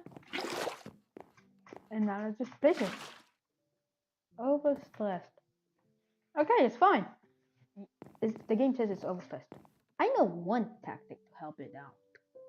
That's right, make more water wheels. Maybe like 2 more. Let's make it like, that's right, 1 more big one. Like this. There's another one. Then I'll get some more water. And we're just gonna try like this. Alright, there we go. There we go, it's spinning. I made it work. Alright, it needed 2 huge water wheels.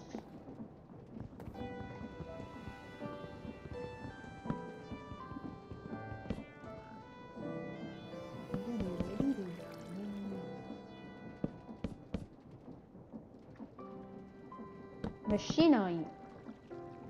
Yeah, how are you gonna make machinery without a machine? Alright, cool. We got a super fast thing. So we now have 8 andesite alloy. Cheap andesite alloy. Let's make like 9 more. I am poor actually. Huh, I'm poor. Yeah. So I can mix this, and this, and this. Makes shaft.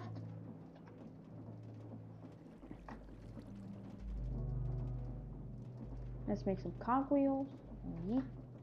Alright. Shaft, cogwheel. Take half of this. Then go some pulleys.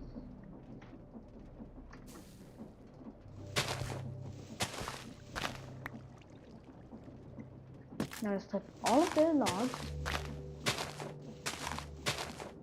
Then let's place some andesite alloy with these. Yeah, that's enough. And let's yeet this deal. Pursuing my own, and then yeet. We're making depots.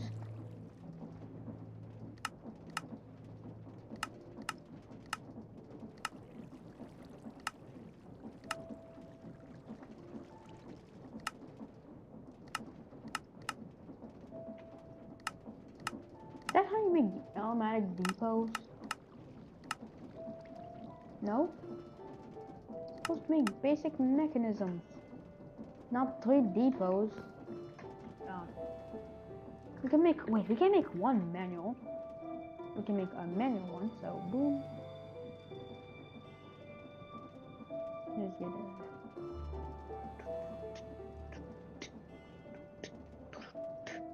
Let's get the Yamaha hammer.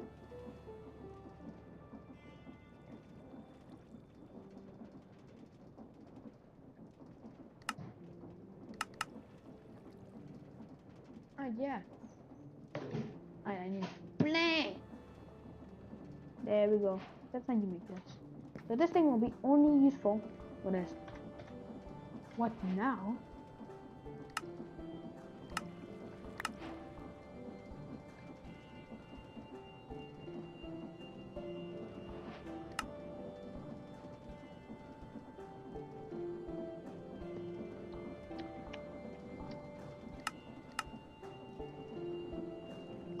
I think I'm also yeet,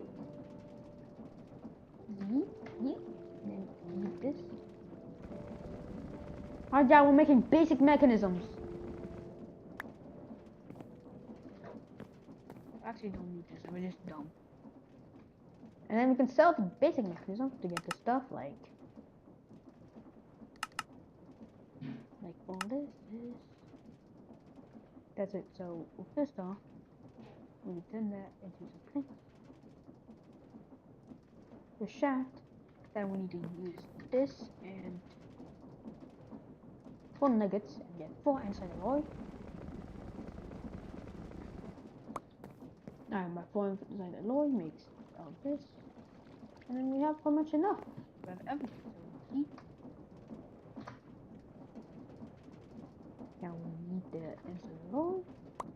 Oh, I forgot the wood.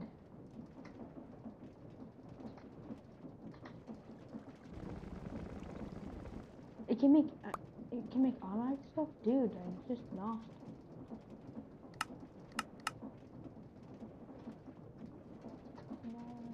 Thank God I still have some inside laws to make some stuff.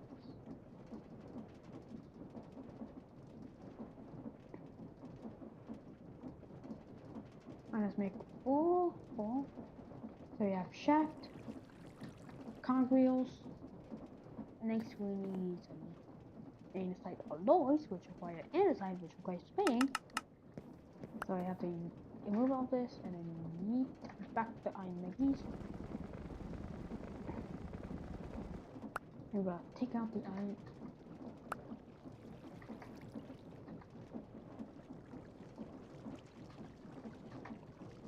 There you go, this is how you make it. Boom, boom, boom, boom. Alright, this is how you make some basic mechanisms. Now, inside is the only way to get inside is paying.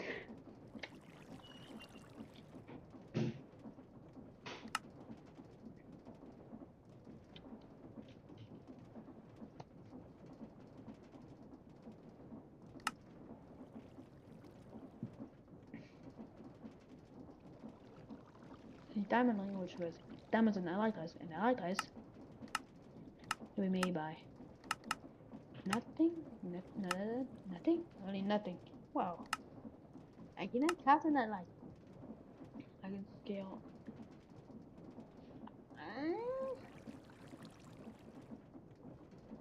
Oh, copper backpack. There's backpacks, and how do I get leather? Google this. Found the leather. I can get tough fabric. Yeah, tough fabric is easy. To be honest, it's kind of like a good thing. Like, you can easily make any things that you need.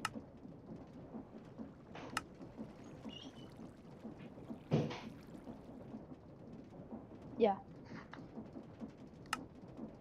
I like most stuff, to be honest. Strutted down the hallway like they own the school. The ones who threw house parties that turned into school-wide events where half the people there didn't even know the host's name. Now, for whatever reason, the popular kids were the popular kids. Like, it's maybe a hot girl that everyone reveres because of her looks, or, you know, the D1 athletes throwing parties and winning titles for the school. It was always so bizarre to me to watch people in real time, like, fucking backstab their friends and become really slimy people just to fit in with that group to, I don't know, achieve some fake status at the school. There's nothing wrong with being the outsider. There's nothing wrong with being the weird kid. Like, you have your own interests. That's what makes you who you are. It just so happens that the social climate of high school doesn't tend to value the things that are actually valuable. Like I mentioned earlier, a lot of the stuff that's valued is vapid dog shit, like how much your sneakers cost or if your laptop is new. If you're sitting alone at lunch and you're not getting invited to parties because you're learning how to fucking code, dude, you're gonna win at life. And don't get me wrong, it doesn't have to be that binary. You neuter your social life to focus on your autistic hobbies and interests.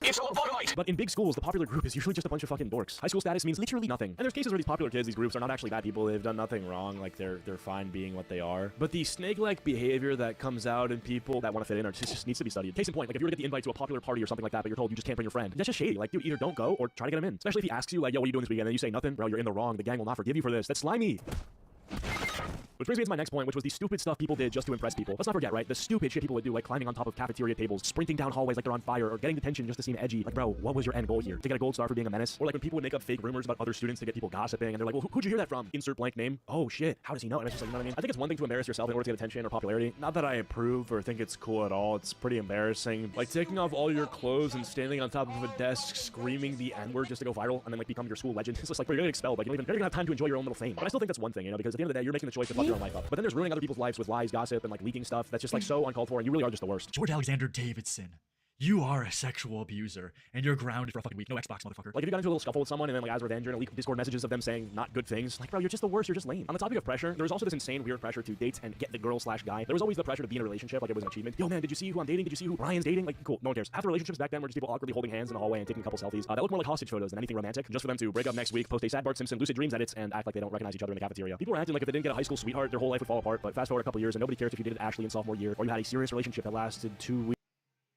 Life after high school. It's truly a breath of fresh air. I would say there's 5 different phases of life after school, and it's kind of like you're slowly but surely easing your way into adulthood. If you enjoy the content around here, consider subscribing. I'm trying to hit 1 million subs by the end of the year. Without further ado, let's just get into the video. So let's start with phase 1, the first taste of freedom. There truly is no better feeling than finally getting your diploma and getting the hell out of there. After all the years that you spent in the school system, you are finally free from the shackles, unless you go to college. Then you got even more school to put up with. No more 6 a.m. wake-ups, no more Olympic level sprint to catch the bus every morning. It's all over. But for whatever reason, people are crying at graduation, talking about how they don't want to leave. I don't want to Then I had to sit through a bunch of emotional speeches as well. But no offense to those people, but dude, I just wanted to go home. I was just super excited to leave and to never go there again. In the moment I got home from my graduation, my family was there ready to throw me a party. And me and the Duck were turning up at the Duckalo residence graduation party. And being done with that shit really felt like a figment of my imagination. I thought to myself, there's no possible way this shit's actually over. It just feels way too good to be true. And then over the summer, all the dopamine finally hit me. I'm like, no fucking way I'm free. This is insane. But by the time August rolled around, I thought to myself, oh shit, I got college in a month. When in reality, I wasn't really ready to go to college. I didn't know what I wanted to do yet. I wanted to explore my options more and see how this YouTube thing does. In college, I wasn't really sure what I wanted to do. So I just feel like I got forced into it. When I got to my college, I didn't really like it, to be honest with you. So that's why in phase 2, you need to decide what you want to do. Think of a clear path for yourself. Take a gap year from college if you really have to. Really understand what it is that you like to do. That doesn't mean do jack shit for years on end. That means don't go into 100K in debt and pick a major that you don't even like. What is the point of that? Because now you're stuck doing this bullshit you don't even want to do. You gotta remember that your ass is clocking in for 40 hours of the week. Sometimes more, honestly. So you gotta remember, you really gotta enjoy what you do. But you also have to be able to put food on the table. It's really important to have a balance between those two. And well, because of that, yeah, I dropped out of college a year ago. I just didn't like it there, and I felt like I was just wasting my money. A lot of people are like, oh, college is a must. You have to go to college. Or you're gonna be homeless for the rest of your life. I don't know what the deal with that is, but you can definitely be successful without college. There's a bunch of other things that you could do. You can learn how to do a trade. You can start your own business. And I don't know why it's such a big rush either to go to college. And if that's what you want to do, by all means do it. Don't do it just because your parents are pushing you to go to college right this second. You're dead set on what you want to do already. Absolutely go for it. And if you don't want to go to college, or at least you don't want to go to college right now, don't be afraid to explore other options. Hell, you could just get a job right out of school if you really want to, and just stack bread right out of high school instead of jumping into college with zero money. And I was really nervous about all this. And then by the time my junior year started, I would have had to declare my major. So I would have had to pick something like marketing, even though I'm not really that interested in it. And now movies and shit like that, college is painted as the time of your life. And your parents or whoever else is in your life probably tell you about the college experience. A lot of people choose to go to college just for the experience. They want to live it up, go to parties, do all that. And that's great, man, do you? But you gotta remember, you have to pay all that tuition by the time it's over. Don't get me wrong, I had some fun experiences in college, but I just didn't think it was worth the price tag. And that just wasn't the direction I wanted to take my career, so to me it just didn't feel worth it. And ultimately that's up for you to decide if college is worth the money. And it all depends on what direction you really see yourself going in. Even though you are an adult when you leave high school, I still was not treated like one in college. They basically treated my college like a high school. They would get mad when people would check their phones, when people would have more than 2 absences. Are you kidding me? So when they have a 3rd absence, their entire grade would tank. No, I'm not kidding. It just makes zero sense to me because we're the ones paying for this shit. We're the ones taking out an arm and a leg to pay for this. Why on God's green earth do we have an attendance policy? Now once you decide what path you're taking right out of high school, now you gotta get used to adult responsibilities. And I said this in videos dozens of times now. It would have been nice instead of teaching us bullshit in school, maybe how to do adult things, like for example, how to fix a tire, how to build credit. I don't want to find out years later that I'm not gonna get accepted to buy a house because, ooh, yeah, but your credit score is a bit on the low side. Yeah, so my dad told me, look, to prevent that bullshit from happening, you gotta start building credit now. When I was 19 or 20 years old, I got my very first credit card. And ever since I've been buying shit on it for business stuff and I've been paid for at the end of the month. Now on top of bills, okay, there's a whole other host of responsibilities you gotta take care of the moment you enter adulthood. First of all, you gotta learn how to cook, which yeah, I really still don't know how to cook. If you give me access to using an oven, I am most definitely burning the kitchen down. Then you just got your day-to-day cleaning and housekeeping shit like laundry, vacuuming your room, and even sometimes I have trouble staying on top of shit like that. So I would end up with piles of clothes on my hamper, a bunch of coffee mugs on my desk. Sometimes I'll get carried away with work or something else, and I'll forget to do basic shit like clean my room or do my laundry. And of course, by the way, we can't forget, the IRS is gonna be knocking at your door, but now that's your responsibility. You gotta figure out how much you owe the IRS. They're not gonna tell you. You just gotta figure it out yourself. Even though they're expecting that amount of money from you on April 15th, the day I'm recording this. You know what, guys? I'm just gonna evade my taxes this year. I'm done. Okay, Jesus Christ, I was joking. Oh my. And the worst adult responsibility of them all. Hello? Yeah, is this Birdie Duckalo? Yeah, why? You missed the last few months' rent and, you're getting evicted now, so, goodbye. And that's why every time when a YouTuber drops a video, everyone comments, bro, the rent was due. And when that happens, the bills are not gonna be kind. I'm gonna have to pump out more school videos to pay the rent, bro. It's getting ridiculous out here. Phase 4 of life after school, living with people. Whether you have roommates in college or you have roommates in an apartment. So you gotta find roommates that you really can cooperate with, because you gotta put up with their shit every day, pretty much. Luckily in college, I was able to pick to room with my brother, otherwise I would've been stuck with 3 random people. But I was in the room with my brother, a friend, and then yeah, 1 random person. And the living experience there wasn't the worst thing in the world, apart from the college bathrooms. They were fucking disgusting. And there was definitely some awkward moments for sure, because we didn't have our own space, like I said in my roommates video. And it's not their fault by any means, it's just awkward as hell living with people when they don't have their own rooms. I am somebody that needs my own room. I cannot share a bedroom with somebody. But if I have to, it is what it is. Sometimes people have a lot of trouble getting along with the people they live with. Just because shit just gets so much more complicated when you're sharing a space. Like if you're sharing an apartment and your roommate leaves food on the floor or some shit and the floor is just a complete mess, obviously it's going to piss off somebody who likes a clean space. Somebody's up at like 3 in the morning yelling at the top of their lungs while playing, I don't know, some game, just say Marvel Rivals for example. And you have to work at 6 in the morning. So if you live together, you kind of have to have the same type of lifestyle. And hey, if that's really how you're gonna live, scream at the top of your lungs and play games at 3 in the morning, you know what? Sure. I mean, who is there to stop you? Or well, maybe a noise complaint. Or if this dude just eats all the food in the fridge and you're left with nothing but a goddamn packet of ramen, obviously that's gonna piss you off. There's no reason for you to get snubbed out of your eats like that. That's crazy. Like your roommate can clean 5 burgers back to back like DJ Khaled. You might want to hide your food, okay? That's all I'm gonna say. If you end up in a situation like this with your roommate and there's some kind of conflicting issue that started to like piss you off a little bit, do not start beef over it. That's like the dumbest thing you can do. Because then the problem doesn't get solved. It's just a bunch of screaming matches back and forth. What you should do is settle that John like adults and just talk it out. Otherwise, it's not gonna get solved.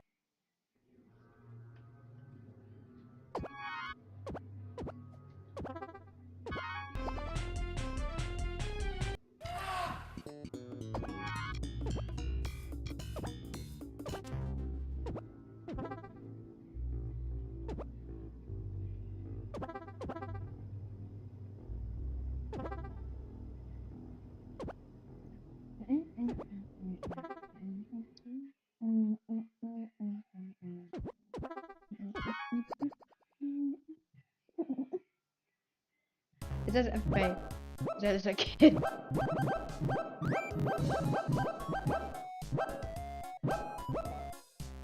And choose like this, like Blaster. Dinner blast. Like shooter at the just intervention. This is like nobody knows server. It's just get like stuff. Let's get like a dummy. Now you can test stuff with the dummies, but they do not count as normal kills. So Intervention has a cool thing where you don't lose ammo if you just quick scope somebody.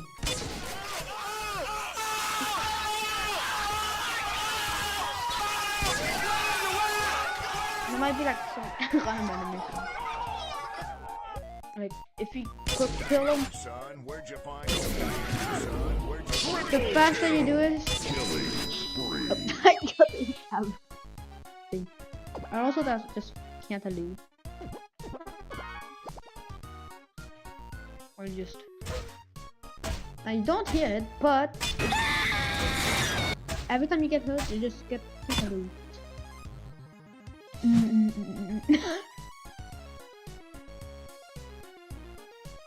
And then like there's like some items that can only be used when when you have enough power or after a lot of damage.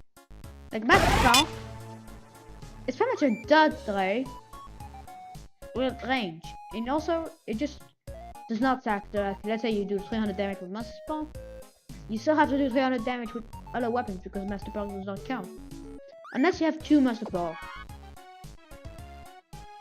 Oh, let me give myself 2 because I have 1 theory. Let's say you somehow got 2 Master Sparks and then you shoot them, and then you use it on like 3 people, like your first one, or always used, and then there's another 3 people, then you use your second one. So it just goes to 0. And the other one stays. Like, look at this, it's maxed. So now I can use my mass bar yet again. Burgers.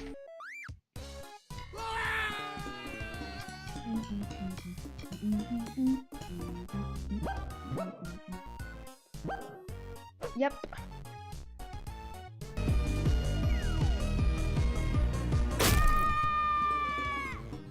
As I said, move fast, but if you hit a wall, bye. Mappa is kinda good until you have someone with Ultra Instinct. When you hit it, you die.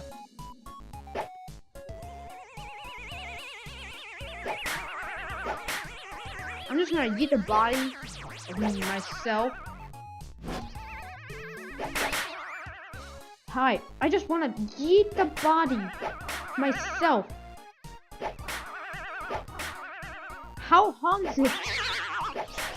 I'm yeeting cats with this body.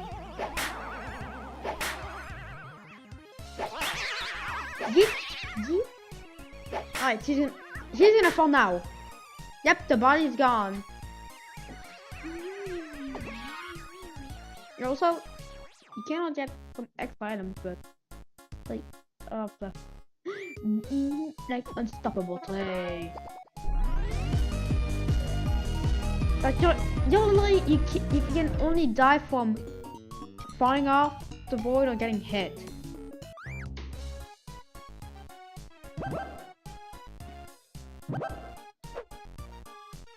A Fujin pizza rolls, Scales of Horror. There's blocking, remote slash, just blocking.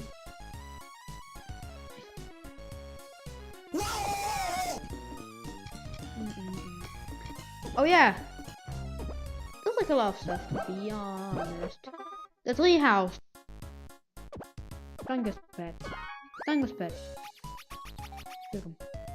The treehouse, the biggest hitbox and the most damage. It's kind of like the cheerful thing.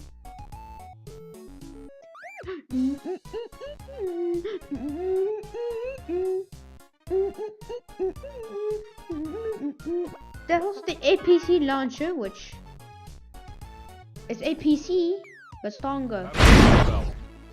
Yeah, the server died. this is all what it does. It gets APCs, and APCs are just some stuff.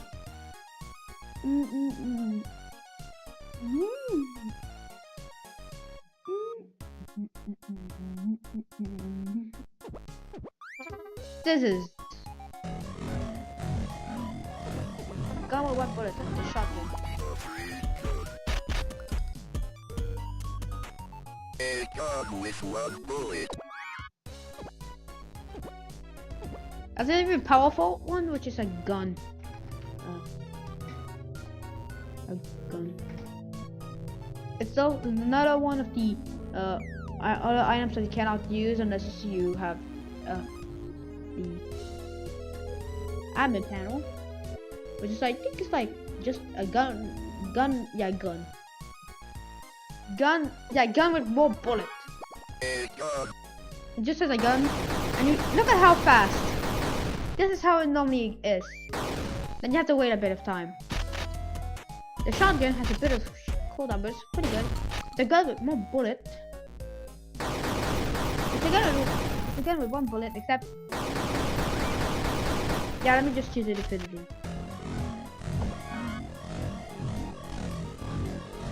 Oh yeah, that's a lot of funny stuff. Like this is not able to get on, but yeah, it's useless after. Juice!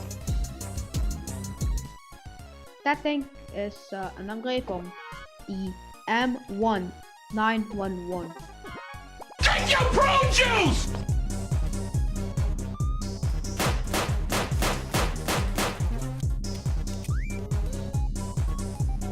After a couple kills, you get the max shotgun. So now we have less ammo, but it's a shotgun.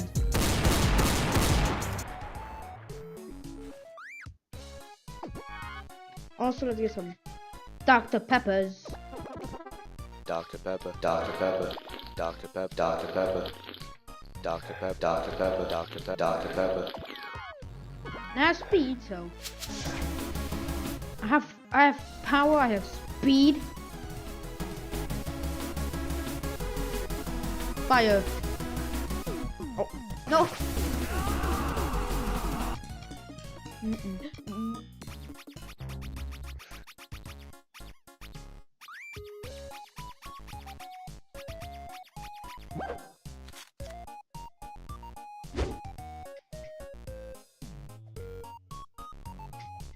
Parasol is good for gliding. Yeah, and the golf club. Wow. Like, let's get dummies. Combat dummy summoner. There's a lot of dummy types, like a lot. Dodge dummy, counter dummy, attacking dummy, battle dummy, penny dummy, club dummy, combat, and combat. So now the golf club. If your enemy is under a certain HP, you get Agdor, and then if you press E on him, you cut his head off. And it's stackable with many people. So just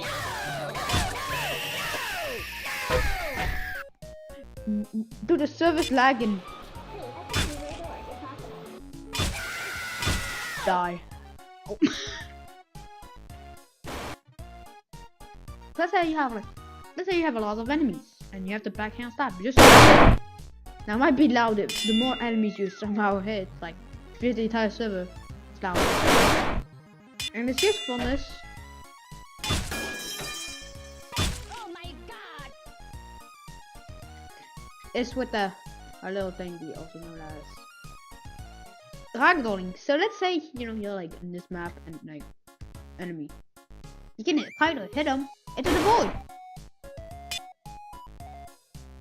Yep, you hit him straight up into the void or he butted the walk somehow. Ow. Dude, Roblox hand, did you see eat this? Phase 5, you begin to provide for yourself. You started that business, or you finished college, whatever the case may be. Or if you're really feeling like it at the moment, you could have a family. And for me, honestly, bro, I'm like 10 years away from that shit, okay? We are not even close. You finally landed that job. You are no longer unemployed. Those days are over. And you absolutely fucking killed this interview in cold blood. It was just over from the beginning. But if you get a job that pays the bills, you like it, okay, man, just lock in. But some people end up hating their job, and they're stuck doing some bullshit that they don't want to do. But yet they're at the point where they're like 100K in debt, so they kind of have to stick it out. They don't have a choice. If you got a degree in marketing, for an example, and now you don't even want to do marketing, you're like, you know what, this stupid ass marketing shit, I'm done. And then you decide you want to be a teacher. Then you have to go back to school for that. That's why it's really important to know what you're going to college for, and if you totally be okay with doing this for life, no pressure. It's just the rest of your life on the line. But I've heard stories from my professors tell me that they've gone through multiple arcs where they had some fucking job that they hated, and then they fell in love with teaching, and they were on multiple arcs in their life. And my professor told the class that this arc lasted him like 10 years. And that was the day I realized how important it was to enjoy what I do. And one day I will provide for family. I want to keep the Duckalo bloodline going. Children are expensive, man. In order for the Duckalo bloodline to continue, okay, I'm gonna have to put some serious cheese down. That's a whole other mouth to feed right there. I better like what I'm doing. Jesus Christ. I'm gonna have to pump out 50 school videos at that point. But yeah, getting married, having a family, shit, that's like ways away from me, dude. But yeah, man, moral of the video, just do you, man. Life is what you make it. And every... Hey, bro, watch your jet. Yeah, Watch your jet, bro. sometimes Watch your jet. I'm not gonna lie. It just gets the best of me. You know, I have to do it. Sometimes I end up just getting a little bit too curious, and then it bites me in the ass. I'm sure everybody before has wanted to cut a pair of earbuds, just for no reason at all. Or actually, that one might just be me. Or some intrusive thoughts that I get. Let's just say if I actually did it, yeah, I would definitely get my SP. Like if I see somebody just like standing by a lake, just thinking about life. Sometimes I just get a thought like, huh, what would happen if I just pushed him in the lake? You know, I think he would enjoy a nice swim, right? Yeah, no, I've never... No, I don't want to knock it.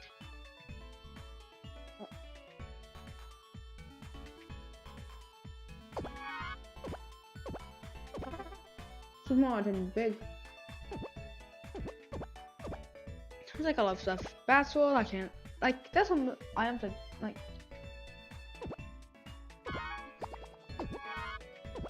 This thing is just.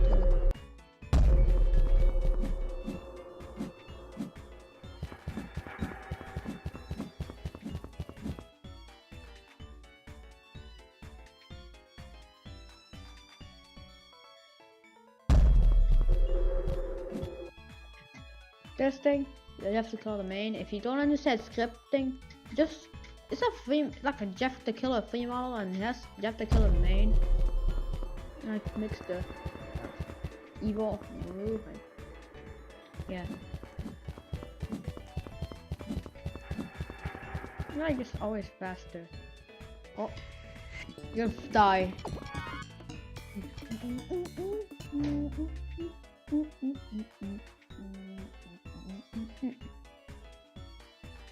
Slam my hander.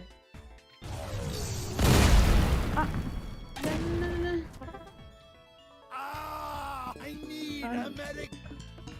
That was a random item called Unregistered Hypercam 2.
What voltage?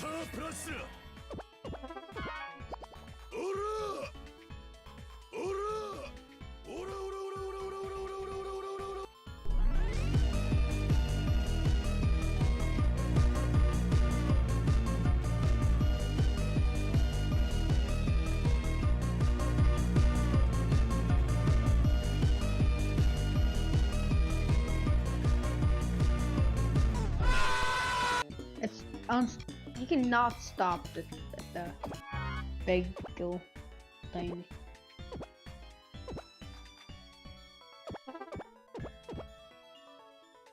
Let's say it's 4-season zombie. Not possible, but you can do it. Totally. Like, yeah, you choose your weapon, you kill.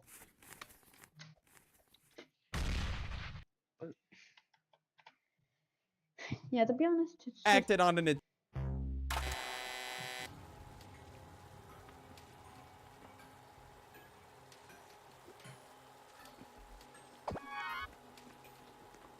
Yes, FFA.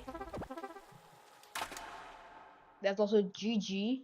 Okay, I'm pretty sure everybody has at least had a thought about cheating in school. And not even on an exam, like any kind of assignment. I never really would cheat unless I really had to. Basically, when I got desperate and I didn't study enough, I don't know, man. I just had to do what I had to do. But on YouTube, I'm not endorsing these actions, okay? This is all for educational purposes. But yeah, today we're going over the best and worst cheating methods. Now, when I was in elementary school or middle school, I barely cheated because I thought if I broke a rule, it was the end of the world. I thought I was gonna go to jail, serve 50 years for cheating in school. It wasn't that deep. I would have just got an F on the test. But I did cheat once for whatever reason. And when I did, I used this method where you would look at another student's paper. Now, when you look at somebody else's paper, you run the risk of getting caught immediately because the teacher's obviously gonna eye down everybody taking the test. Then you're sitting there looking like an idiot, trying to be slick. And when the teacher does glance in your direction, you pretend like you were looking at the clock or some shit. So when I didn't study enough and I was watching too much Lego Ninjago or playing too much Pokemon, whatever, that was my go-to. And one time I ended up getting caught. And the person's paper that I looked at, they ended up snitching on me. So yeah, it was up, bro. It was over. I had to explain away to the teacher. And I was just looking across the room, you know, the paper just got in my line of sight. And I got out of it somehow. I have no clue how. We had like those cardboard folders, whatever the hell they were, things over our paper. So like we couldn't look at other people's paper. But I was like making it way too obvious. So it just wasn't gonna work out. Sometimes you can't even see all the information that you're trying to get on the paper. But if you take a quick glance and somehow get all the information, then I guess that's good. So overall, I'm gonna rate this method like a 4 out of 10. Now we got the chain method. I don't know what to call it. But basically this method requires an entire squadron of people ready to cheat and risk getting an F on their exam. Now I've never done this personally, but in one of my classes I have seen somebody doing this. And my brother has done it before. They would just give each other a little hand signal under the desk for whatever letter the answer was, and they would pass it down the row to each other. Like they had a whole line of people doing this, and I have no clue how the teacher didn't notice, but they all ended up passing the exam. And this method, it's pretty easy to get caught. Like I've seen people try to pass around a note card before. Like, God, what the hell? That's not gonna work. Like they're gonna see you're passing something around. But you can't make it super obvious. But anyways, we're gonna rate this one probably a 6 out of 10. When it's done right, you know, it could be pretty solid. Going to the bathroom. Dog, this is the oldest trick in the book. I mean, unless your teacher does not give a singular, they are not falling for this. Like imagine it's dead silent, and you just go up to the teacher like, can I go to the bathroom? Yeah, bro, just pack it. But I mean, I guess if you really gotta go to the bathroom during an exam, you know, you can pull out your phone. I may or may not have done that a few times, but usually when a teacher does let you go to the bathroom, on the off chance they don't really care that much, they let you go for like 1 to 2 minutes. So you really gotta be quick with it. Like I've seen people just call up their friend in the bathroom, like, dude, you don't got time for all that. Or play Clash of Clans. Like I don't care how much your village needs you right now, bro. You gotta lock in. It's just not worth getting an F. I just go quickly, get the answer you gotta get, and then go back. It's not worth trying to stall it out and get every single answer. You know, especially in college when there was $100,000 on the table. You know, I had to lock in, bro. I had to pass these tests. I couldn't just sit there and take a 26 on the test because whether or not food was on the table was all dependent on how I would do on these tests. So sometimes I would have to resort to using ChatGPT. Now when it comes to ChatGPT, it's a double-edged sword because when it writes you a prompt, that shit sounds like robotic, okay? No human will write whatever ChatGPT just cooked up. So you have to take this prompt from ChatGPT. I can't even ChatGPT and humanize it. Otherwise, they're gonna be like, no human uses the word henceforth. That sounds like something somebody would have said during the Boston Tea Party. Like, oh, jeez, how preposterous. Henceforth, I shall be back. Like, dog, we are in the almighty 2025. And I know AI is advancing and stuff, and it's honestly really scary how fast it's moving. Fumbling through Brush, my botanical escapade continues. That doesn't mean AI is going to cook up a paper for you every single time, but it might give you some ideas on where to start, or you can just edit some shit out of it. So I'll give ChatGPT.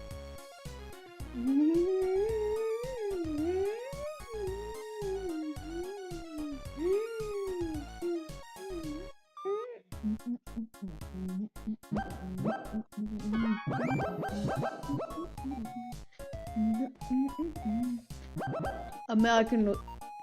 Whop it out! Take that! Sorry, mate, don't take checks.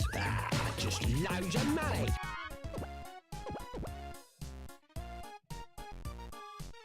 Dummy.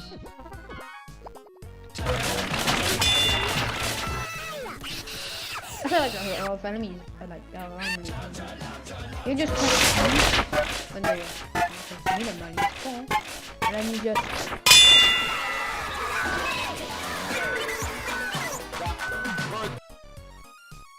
Yeah, the guys mod dance.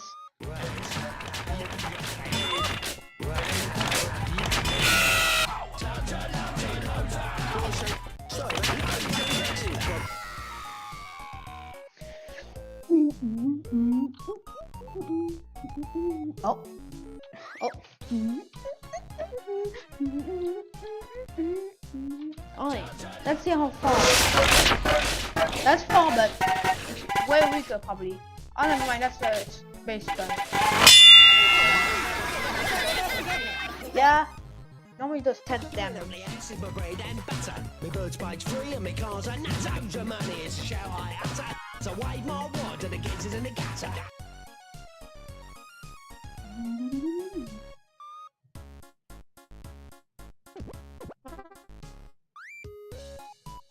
Hello, operator. Oh, so cool that.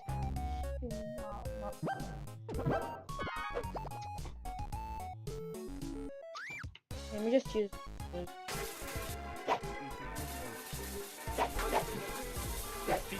Pizza time. Dr. Craigie. Pizza time. Pizza We must have waffles. We must all have waffles. We must all think. We must all have waffles and Yes, Anton_pound. Doesn't look at me.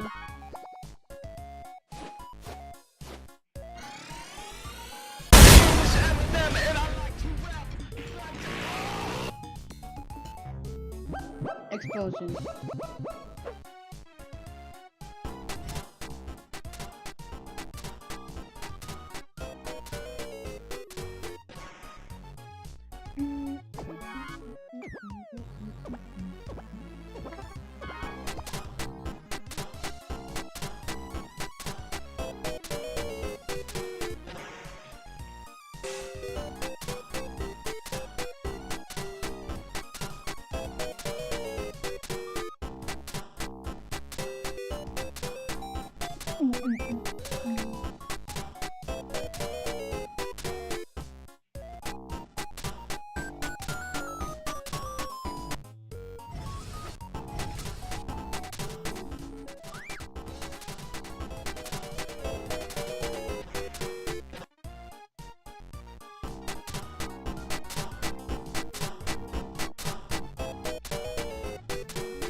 A 7 out of 10. It's pretty solid sometimes. Now we got looking at your phone in class. Now this one is very risky. And now the only time I would ever do this is if my test had a lockdown browser on it. Now one time I was in Spanish class, I'm like, all right, dog, everyone else is using Google Translate, I'm gonna do it. And I pulled out my phone and I just left it in my backpack and pretended like I was reaching for something in my backpack. All right, not in that.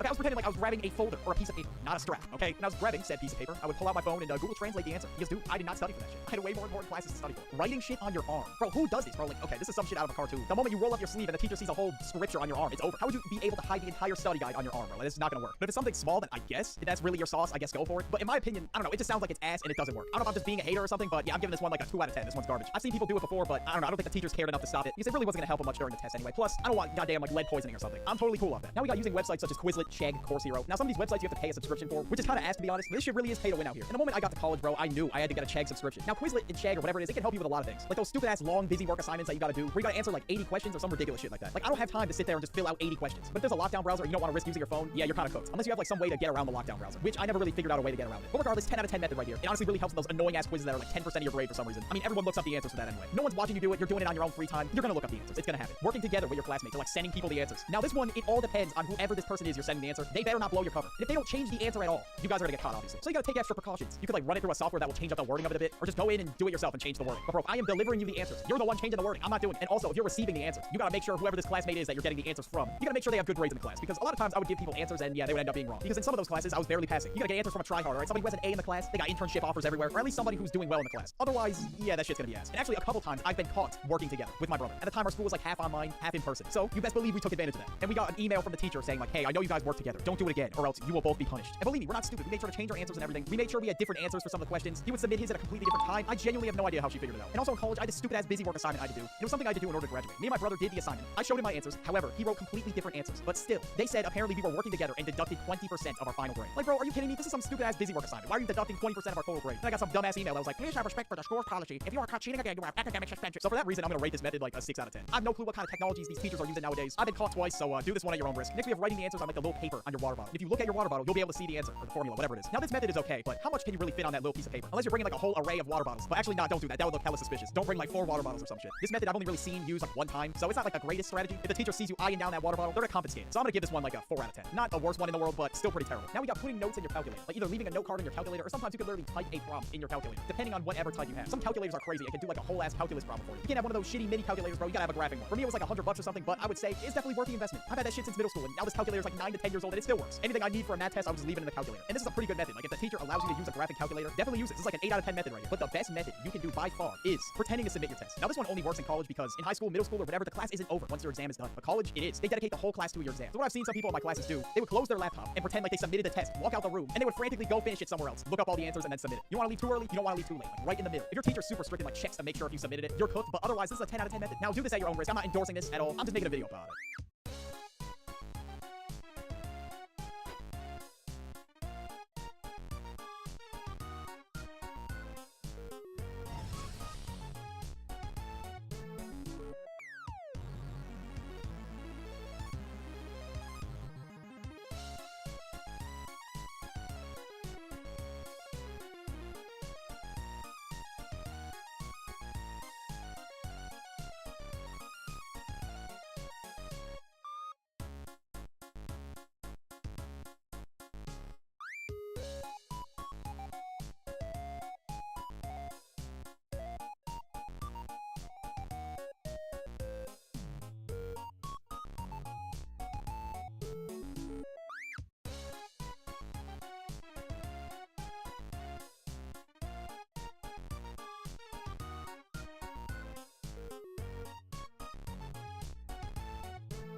But I'm sure some of you also want to skip school as well, so why?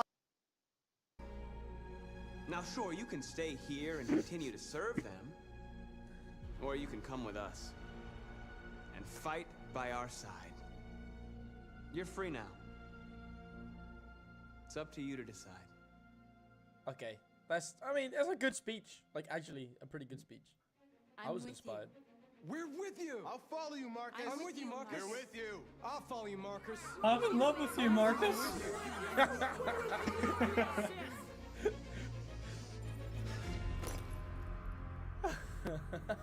Then follow me. This is the origin of the.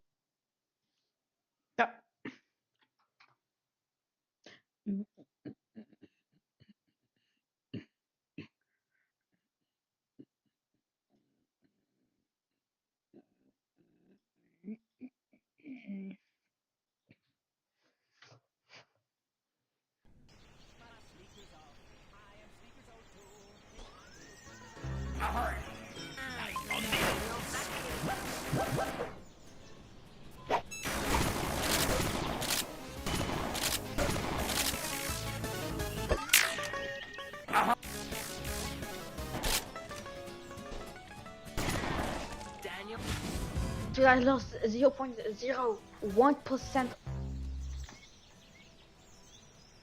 Dude, my game is lagging. Daniel,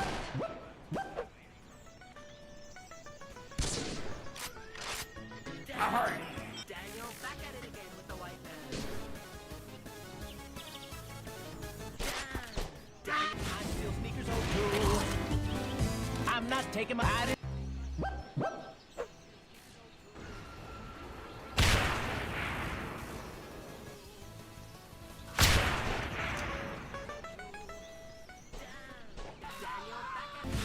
Dude, the fucking lag is horrible. I'm gonna play the original Item Asylum. Yep, this is the original game. Yep, this is Item Asylum. And you always get Scroll of Wisdom.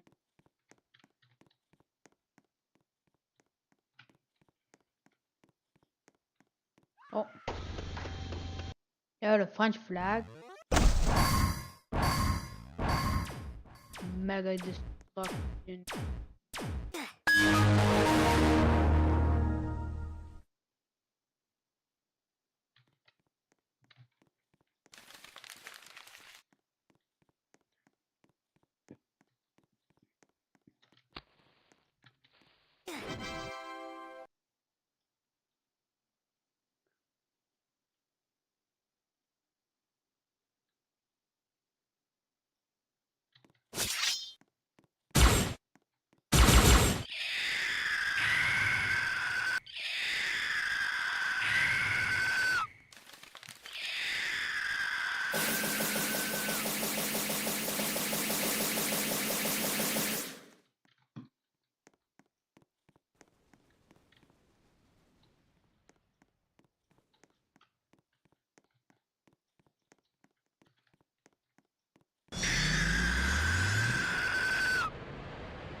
So I killed him.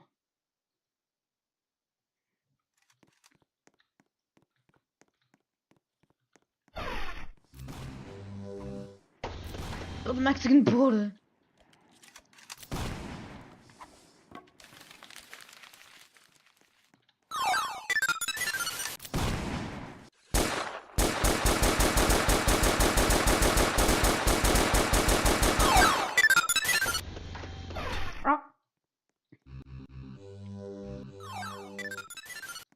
No!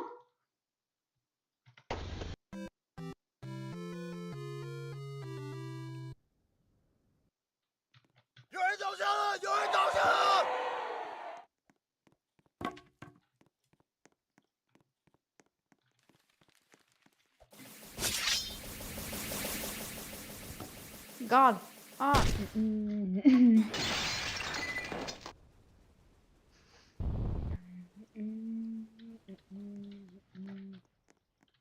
Maggot line. Shopee.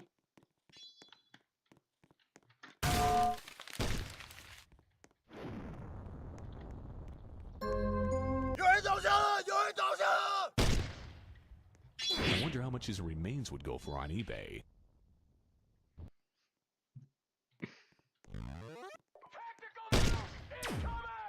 Silicon.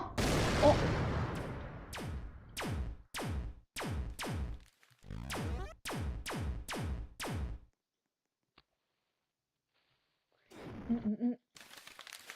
Access denied.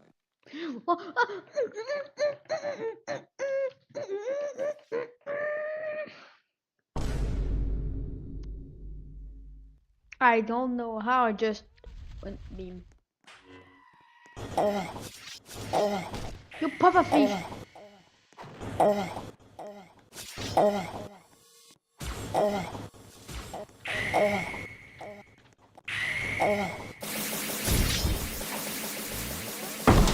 wonder how much his remains would go for on eBay. Oh, go float.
$25 poison, 666 HP.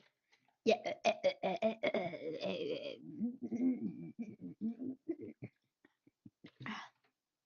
It's a real knife. Oh. I'm gonna get a totally real, super duper real knife. Buy my game, nothing happened.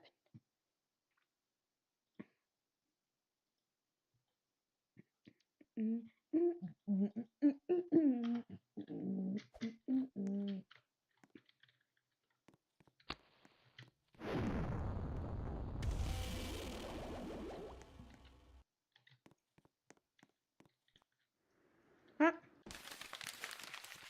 has a bucket.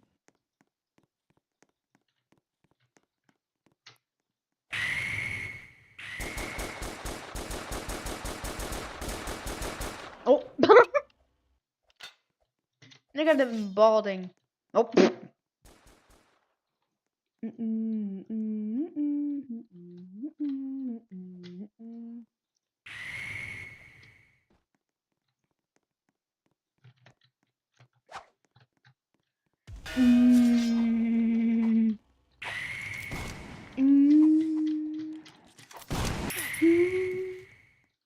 Yeah, where's your soap?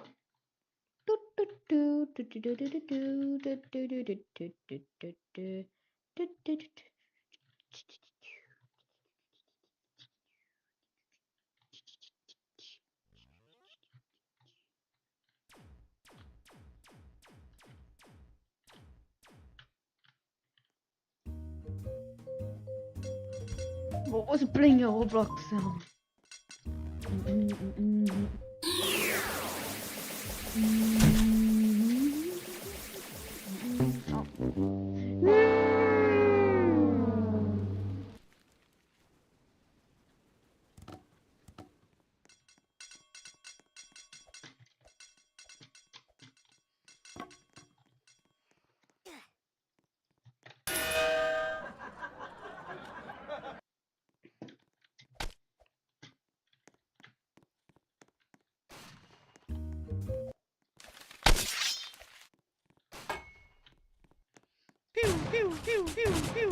I wonder how much his remains would go for on eBay. Negative $1. Oh.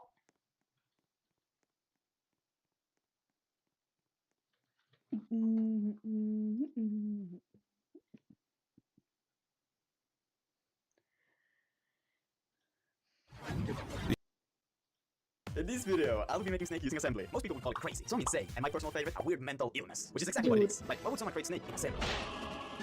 The pain and suffer. Now, in order to make a game in assembly, one must study the art of assembly and CPU architecture. So, I started out by studying the art of assembly 8086, just to make a game using assembly 6502. Huh? The difference? I don't know. 6502 minus 8086 equals minus 1584.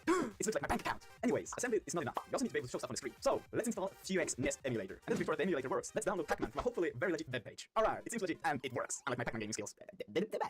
But now, let's get things started. First, let's make a simple application that will do absolutely nothing. Compile it, run it. Why not compile? What do you mean error, comma, or semicolon expected after top-level declaration? Is C programming we're doing? Oh, we need to compile with CA and not CC, because CC is for C, but CA is for assembly. This took me 2 hours to realize.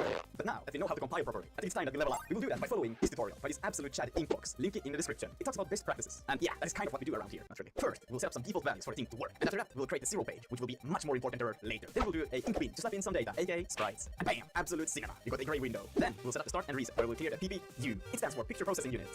Or what were you thinking it stood for? Okay, but after clearing the clearing the PPU, we will add some sprites and color palettes so the game will look cool and beautiful, just like you. And then, what we'll do is to load in a background that we will delete later. That should be pretty much it. Let's see. And this is what your program should look like right now. Yeah, no, it doesn't. So, now that means I actually have to read through this code and figure out why it doesn't work.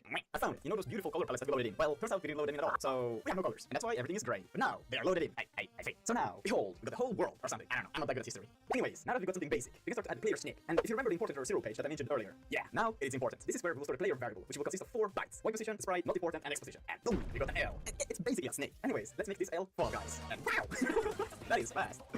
Let's fix that. There. Much better. Now, it would be pretty damn cool if we could also control the L, which you can do by creating another variable in the important error zero page and call it controller data, which will store keys that are being smashed. And then after just a few hours, we have managed to make it possible to move downwards by smashing the down arrow. Insane progress, right? Alright, now let's make it possible to move upward. I thought I knew what I was doing. I don't know what I'm doing. Or, no, now we can move it all. Alright, now we can move up, down, and left. I messed up again. Right and left. Now we got a moving snake. Alright, pick us a time. Let's change the L into a snake head. Damn, that's sad. But it works. Okay, but right now, there's a big problem. This snake has the free will to stand still, because it should be forced to be in constant motion, just like the snake from the Snake game on my Nokia phone. This is how we'll do it. We will create a new variable called directions in the very important error zero page, which will store the direction that we'll take. You can also use this same variable to check that we don't try to do a 180, because that would be crazy. I mean, have you ever seen a snake do a 180? Nah, better have I. You can update the snake position based on the directions variable. And if 2 or more directions are active at the same time, well, then we'll get some funny moving snake. But don't worry, that should not be possible, because we write great assembly code, or whatever this is. In fact, it was so good assembly code that I forgot you can't do a 180. The left and right seems to be working, but... Oh, and up. But not the left, up, left, up. Oh, what? Okay, no. Oh my god, I'm stupid. It works. I'm just... Alright, let's move the snake body too. And boom, just like that, we made progress from left to right, which only took 2 hours. Now, let's make the full snake move. We can do that by taking the body cell and moving it to the head, and then the head will move whatever direction it was forced to. Alright, let's see if we can move to the right. Woo, it works. A bit fast. Hey, let's reduce speed by adding a timer variable in the important error zero page. Then on each update, the timer will go up. If timer equals 10, we will move the snake, else we will not move the snake. And bam, look at that smooth movement with an extra space in there. Alright, now let's try to move downwards. Yeah. Oh. Hey, it broke itself. Ooh, 2 body cells. Working. Now let's do 3. Ah, shit, I'm not making it any better. Well, if that ain't funny, apparently 12 minus 4 is equal to 7 in assembly 6502. Unless you turn on the carry flag. Then it works. Alright, now that we got the snake, let's make it possible to grow. But for that, we need a, apple. Because everybody knows a snake a day gives apples away. Or something like that. Because of time too. Let's go. Now, I would eat that apple if you know what I'm saying. Alright, let's load it into the game. Why is the apple moving? What happened to my snake? Why have I broke it? Fixed it. Okay, now let's make it possible to eat the apple. Boom! I mean, poop. You're a shitting snake. Amazing. Like, it didn't even grow from eating the apple. Just a complete waste of calories. SMH. Okay, but now, if we eat the apple, we can grow. Now, let's make it possible to grow further than 4 body cells. We can do that by increasing the player sprite variable in the important error zero page. Or no, it seems like 26 bytes is the maximum you can have in a zero page. But I want more, so let's put 256 bytes as the maximum. Alright, all that we need to do now is that when we eat the apple, we need to spawn in a new apple, so that our neck can grow. We can do that by using the timer variable from earlier to generate a pseudo-random position for the apple to spawn. So now, if we eat the apple, it disappears, and it doesn't spawn back in. Shit, oh wait, no, it does. It's just outside of the frame. So yeah, let's just move it back into the frame. And bam, we can grow. Now, I was starting to think this is starting to look pretty damn cool, but then I get this call. Hello? What is that? It is my code. Yeah, that is bad too. But I was talking about the snake. Here, take this instead. Wow, what a cool guy. Thank you so much, Ron, for the epic skin. You're very pog champ. Now, let's do collision. And this is how it should work. Before we move each cell forward, check if the cell is in the same spot as the head. If it is, then that means we collided and we will reset the computer. I mean the game. Alright, I got good news and bad news. The good news are the reset works. The bad news, only the reset works. It just resets the game as soon as it starts. But hey, at least it's a replayable game. But we don't like that, so let's just fix that. And now it works. And I also changed colors. Okay, now remember the third byte that I said is not important. Yeah, I lied. We will be using it to rotate the snake head. And bada bing, bada boom. Where are you going? And now we got a rotating head. Next problemo. You have probably noticed that our snake likes to cut itself on a horizontal line. This happens because the nest is only allowed to display 8 sprites per line. So we can fix this by cheating a little bit. We don't normally cheat here, but now we will. We can remove that limit by checking this checkbox. Shh, don't tell anyone. Anyways, now if we play the game a bit further, we start to have some extra heads at length 20. It is a Cerberus, or shall I say Snickerus. Alright, let's make the game harder. The longer you get, the faster you move. And you win if you reach length 20. Not because I'm too lazy to fix the extra heads at the pairs at length 20, but because we need a winning condition.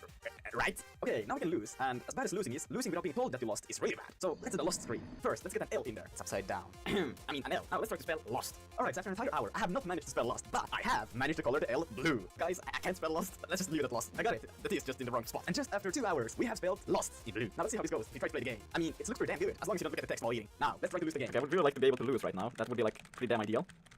But I'm not that good at losing, you know, I'm just too good at games. I can't lose, nor can I win. It's a curse and a blessing. That was super close. Yes, I got it. It works. And now, if we restart the game, we continue where we left off. What? Alright, let's do the winning screen. This took me only 1 hour compared to 2 hours that it took for the lost screen. I would say it's a pretty damn good improvement. So now we got an epic snake game going, where you can eat, goddamn, where you can eat apples and you can grow. Stupid snake game. I don't even like snake. But anyways, guys, thank you for 1,000 subscribers. That is like this many.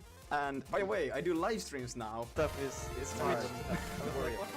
Which you should totally. I've been building a Minecraft city for a month. Here's what I've learned about getting started. Cities are hard to build, and I'm hoping that what I've learned can help you easier take the plunge into Minecraft urban design. I'm Mobidness. Let's jump in. Number 1. Use Superflat. Sure, I understand that there are a lot of people who just say just use a default world, but no, hear me out. Minecraft is unrealistic. This is cool, but it's not normal. Real world geography, especially where cities are constructed, is boring. Do yourself a favor, start in Superflat, and save the destruction of an entire Minecraft mountain because you thought it needed a Bass Pro Shops. If a city wasn't there, the ground would be a barren wasteland. In Superflat, you start with a barren wasteland, so take advantage of it by making it beautiful. And if you do start in Superflat, make sure to give yourself enough elevation to begin with. Don't do what I did, start building a house on the default ground level, and you'll probably want some underground space for basements or subways later on. Tip 2. Make it lively. For those that play the Fallout series, they know that the coolest areas in the game are the ones that are the most populated. The difference between your city and a post-apocalyptic wasteland is people. Look how lame Palm Bay looks right now. There are hardly any cars around, there's no traffic on this road, and my parking lots are empty. Build cars in your city. There are tons of awesome car tutorials on YouTube, or you can build your own. Create traffic, build a traffic jam, or even stage a high-speed chase. You don't even have to stop there. Name your streets, create address numbers for your houses and businesses, make automatic street lamps, build a plane or a blimp in the sky. There are numerous things that you can do. It's all about how creative you're willing to be and how much detail you're willing to cram into your city.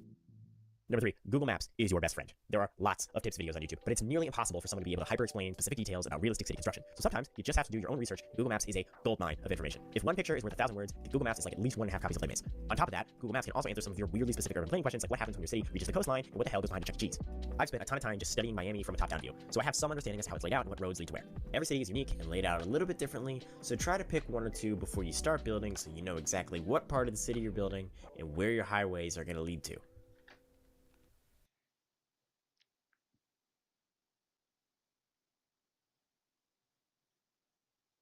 Site got me a backup. Always back up your world. That's tip number 4. I try to do it after every building session for my world, so that way I never lose more than like a day's worth of work. You can easily make a backup on Bedrock Edition by clicking the pencil icon next to your world, scrolling to the bottom, and clicking Copy World. I think almost everyone knows that you can do this and how to do it, but I thought I should emphasize how important it is if you're making a long-term project. I actually did delete Palm Bay once, completely by accident, and the backup that I made genuinely saving. And lastly, take a break. The world wasn't built in a day, and if your city was, please seek help from a therapist. And if you can't see a wreck in your building in more than 4 hours, just stop. Stop building.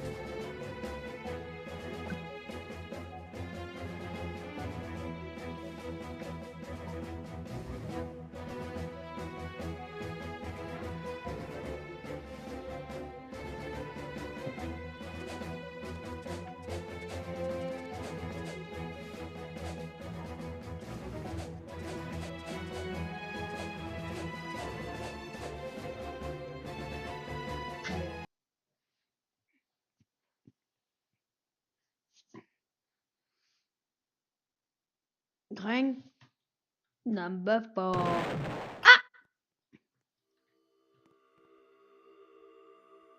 I not beat Toadad, but I beat everything else before Remorseless, but I did not beat Toadad. Tower of Dust Decay thing. Alright, Tower of Non-Statistical and Tower of Nightmare, Corrupted Nightmare.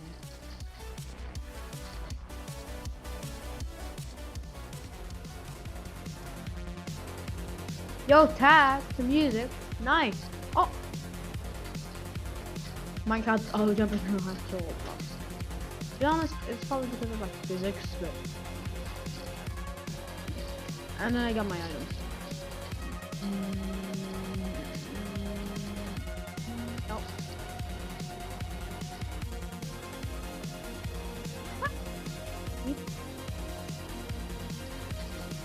No.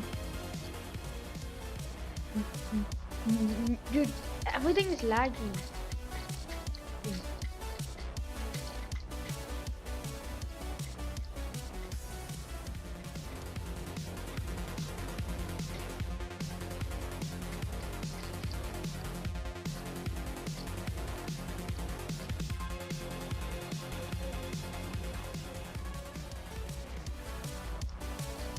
There's the slightly easier tower that is still almost less, but hey, it's slightly easier.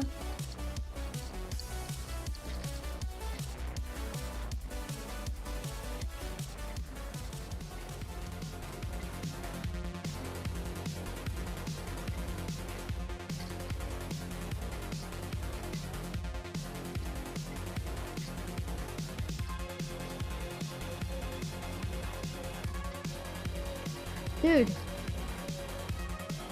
There we go. This is the part where I failed. Oh. Right. So here you jump on this. Well, it's just my easy way. Because of how much I suck. I know it's floor 2. Yep, it's actually the second floor. So you're not like fake floor. Anyway, spinner. That's a little huge spinner. Every platform here falls because decided, yeah, every platform falls. Just gotta go speed.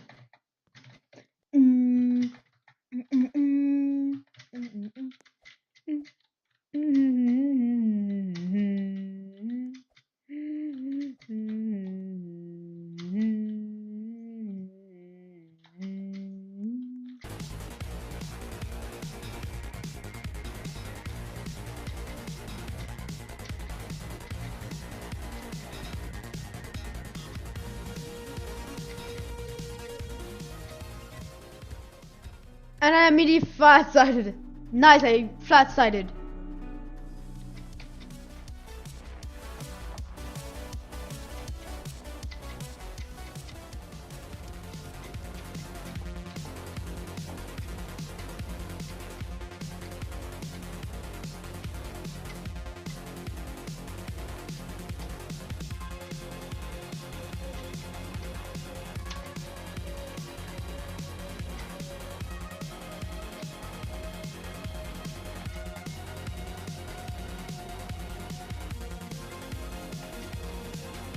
Oh, that's the actual way.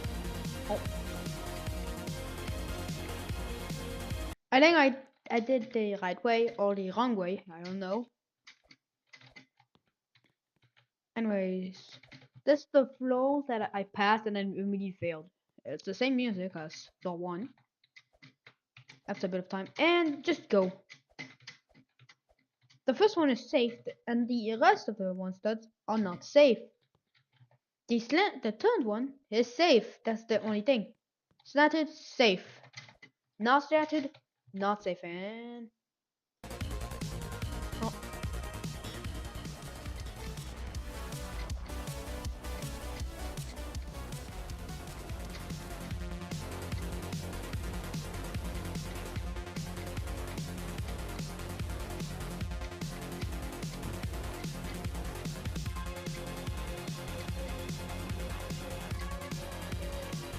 I don't know how I landed on that, to be honest.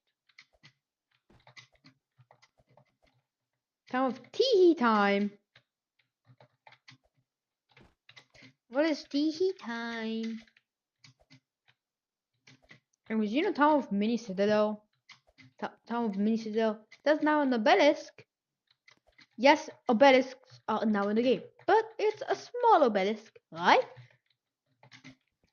400 floors of neat-sized floors. It's Town of Mini Citadel, Town of Mini Citadel, Mini Citadel of Mini Citadel, except like around 4.91 times longer.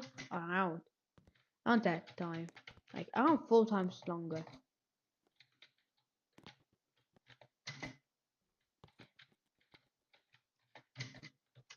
Alright, now we're in the part with the spinner. The madness. So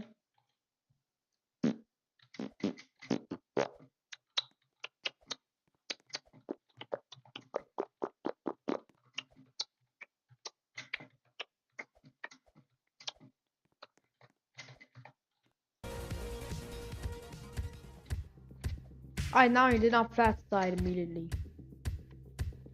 mostly outside. I think it's just mostly outside.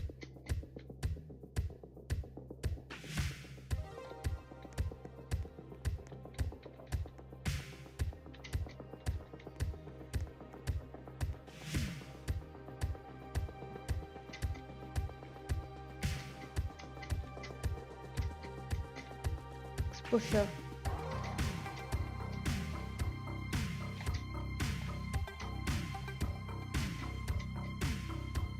Ooh, the 10 platform. Oh, spin it.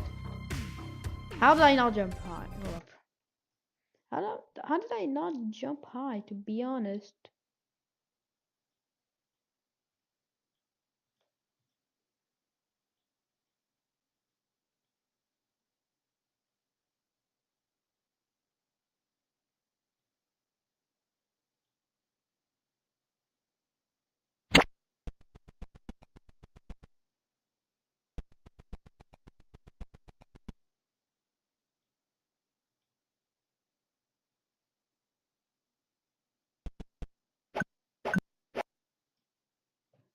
Okay, so right now it's day 20 of my 100 live streams and 100 days challenge, and I'm just gonna be dead honest, I'm not making 200 days. So I'm gonna be switching up the rules just a little bit. I promise you there's a perfectly reasonable explanation, and it's not from lack of effort or commitment. Some changes just need to be made. The main thing is that I don't want to become a quantity or a quality one-trick pony type of channel. I don't want to be churning out streams where I'm low energy, burned out, and not having any fun. And I also want to branch out into different forms of content, such as videos and shorts that are more than just purely promotional. And the truth is, despite the amount of effort that I'm putting in right now, I'm getting mediocre outputs. So it's putting all my eggs in one basket and pumping out stuff that I'm not really proud of anymore. So to combat this, I'm gonna make some changes. First off, streams are going from 7 days a week to 4 days a week. I'll be missing Sundays, Mondays, and Wednesdays. Sundays because I plan to use these days to post long-form videos. Mondays because Mondays suck and people are often busy on them. And Wednesdays.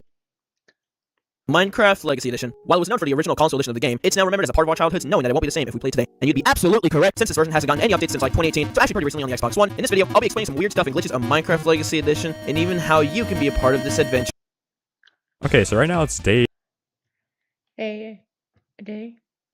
Ethobot clones. I didn't know, but apparently there's a lot of them. For those that don't know Ethobot, he's a Minecraft YouTuber with 7 million subscribers that makes really goofy, terrible Minecraft animations, and I also made a huge video exposing him a month ago for a ton of shady things. Well, today I found a clone of Ethobot, and genuinely this channel is much, much worse. This channel is called Princess Hannah, and by the looks of it, she's merging really trash Minecraft animations and Sprunky. You can already start to see why I'm saying this is worse than Ethobot. Mixing Sprunky with Minecraft is wild, bro. So a video we have here is from human to rainbow Sprunky in Minecraft. What the hell could possibly make this an hour long? I say we find out. Today, I'm gonna be turning into the rainbow Sprunky, but first, run! Get back here! In here! Right! You gotta keep going, guys! Okay, bro, is this seriously the kind of videos we're doing right here? Didn't this style of content where we have like some crazy sizzling starts with like some bear chasing someone or like someone's about to die? Like didn't we stop that in like 2019? Mr. Beast made it popular whenever he was doing those whole like escape room videos. Where it's like, I trapped this guy here and he's about to get, struck by lightning if he doesn't unlock himself. Like, come on, Princess Hannah, I swear we stopped doing that in like 2019. Please get with the time. So Mr. Beast era of YouTube is so over, bro. Like, just give it a rest. It is the big 2025. Take a bite of you! Oh no! In here! Let's go! Come on, huh? Everyone, get behind me! Oh, you're a witch!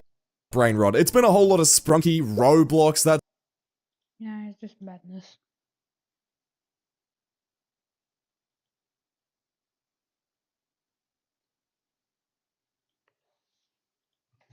The first player that enjoys the game gets admin.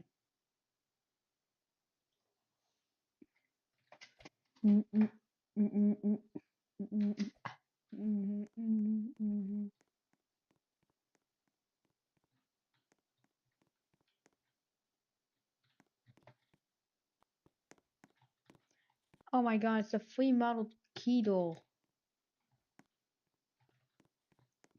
Click Z.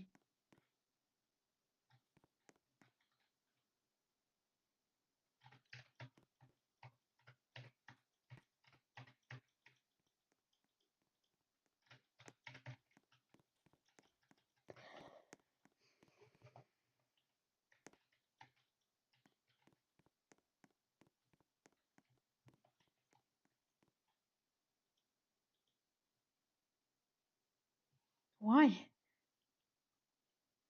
That's ice. Oh,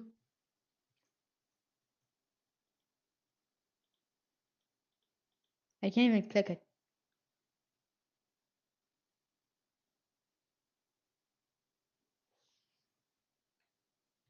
Flash on ice. Wow. Too many idiots in this game.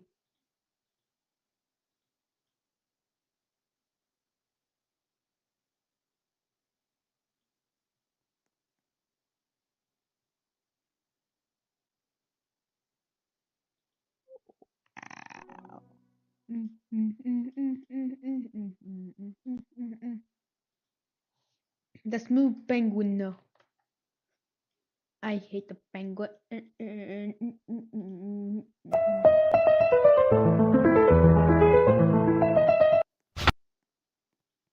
Ponies ranked by how likely they are to say the N-word. 1. Rainbow Dash when gaming. But gaming definitely is not days ago, and you know, it was pretty fun. I do want to update you guys on something, and that's that while I was there, I got pretty severely stung by a jellyfish, and it wrapped around my entire arm. I don't know if you guys have ever been stung by a jellyfish, but that shit hurts, man. That hurts real bad. It felt like barbed wire wrapped around my entire arm and then like lashed off. Luckily though, I am okay, but what a crazy way that would have been to die if I actually did. Anyway, that has like nothing to do with the video. I just wanted to inform you guys that happened to me. Today, we are looking at some more r/young people YouTube, as we do on this YouTube channel. Let me know in the comments what's the worst animal attack you've ever survived. Listen, man, I'm running out of ideas, but the jellyfish thing kind of got me curious. And yeah, with that being said, enjoy the video, boys. I'm glad I grew up with Skibidi Toilet and not Fortran. You know what? I honestly am glad that this kid grew up with Skibidi Toilet and not 4chan, because that is a much better thing to see growing up. As much as I hate on Skibidi Toilet, and you know, whatever, it's definitely better than 4chan. Cool video. Cool video. Keep working. Keep working. Keep working. Cool video. Keep working. Cool video. Wow, what a cool Roblox animation video. Edit. I'm not a bot. I'm a fan of him. Keep working. Wow, cool animation. Keep going. Wow, cool animation. Keep going. That's so funny that he had to make a disclaimer saying he's not actually a bot.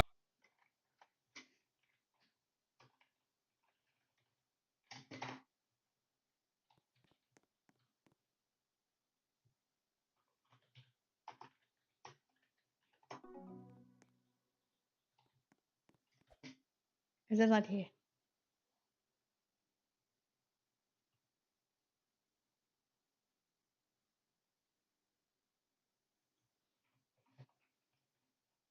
Can I fly at least? Yep. Yeah, I got some beetles. Yep, some beetles.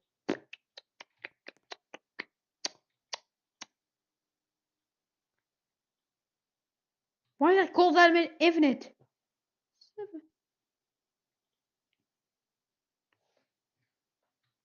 I'm just there's no server owner. Dude, you spawn in, says, can I have something, please, please? Hold up. Oh my god. How? No. Where's the... Oh my god. I can spawn only normal pots. Hold the server entirely. I just deleted something. Yeet.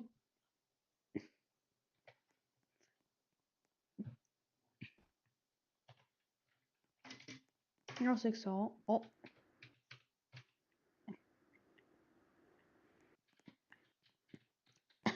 They don't know they're all 6.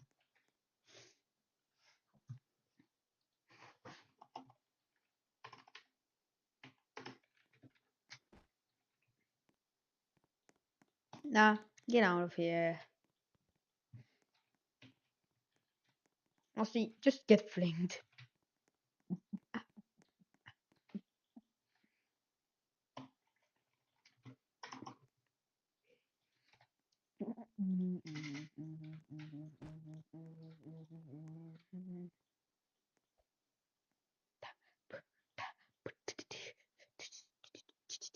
No.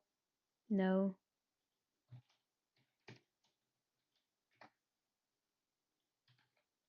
Guess what? The house is gone.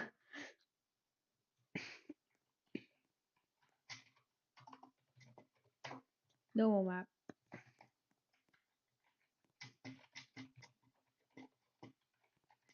But you're not the server owner.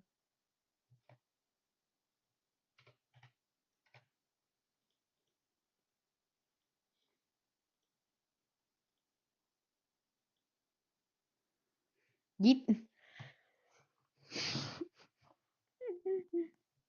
Dude, you also yeet. Think.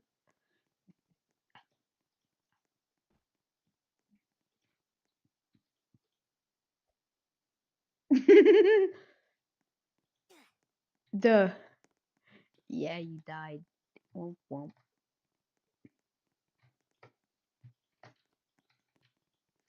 Let's get Nikki and dinosaurs.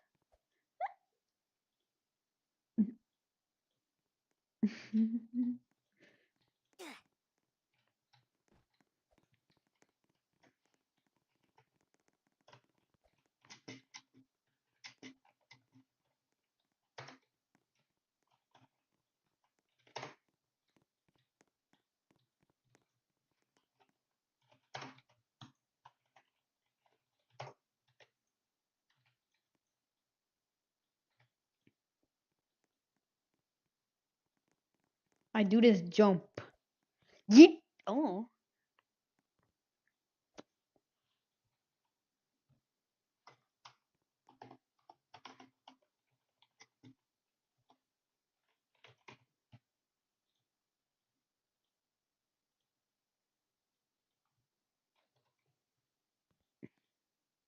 Bow wow wow. Dun-dun-dun-dun-dun-dun-dun-dun-dun. Come on. Look at how easy this is. Look. But why the jail? No. Why is he keep? Why does he keep killing himself? Buffify.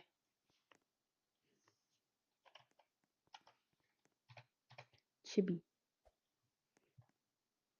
Freak. Go away, freak.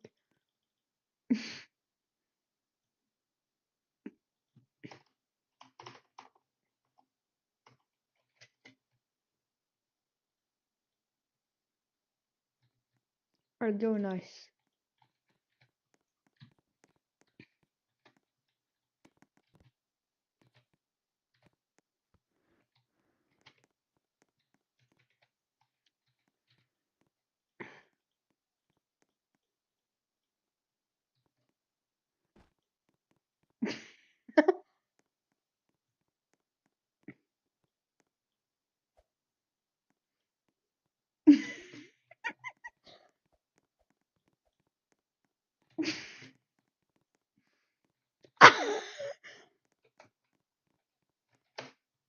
How?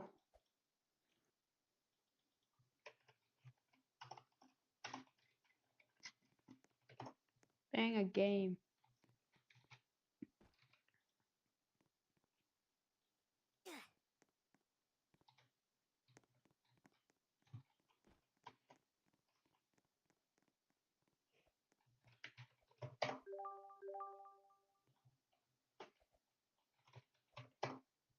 Look at what you.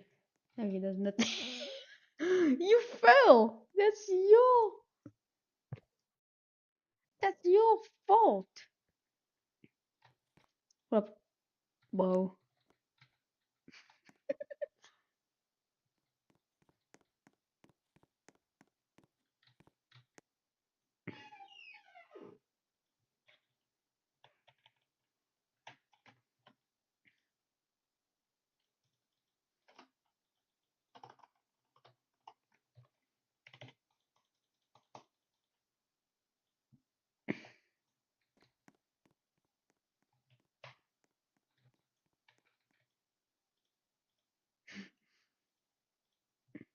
Oh. Um.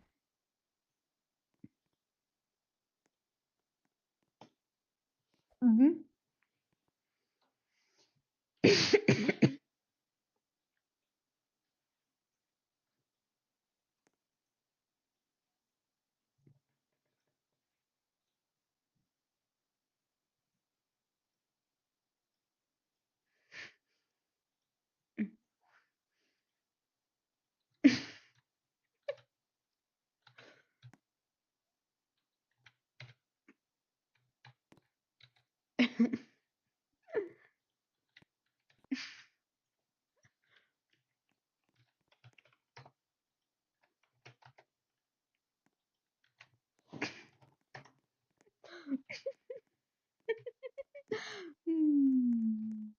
I moved him at. You bald.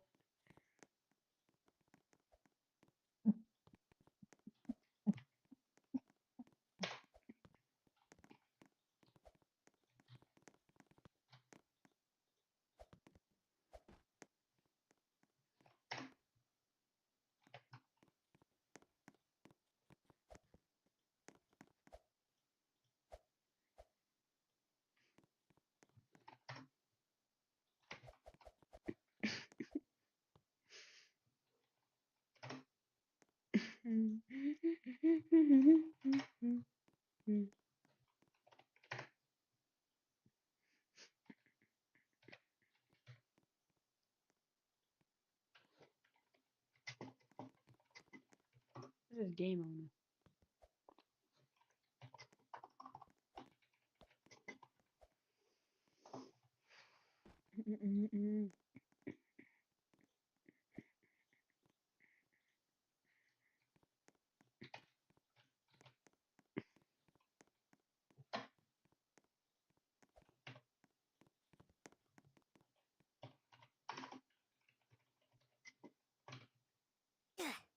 He just got played.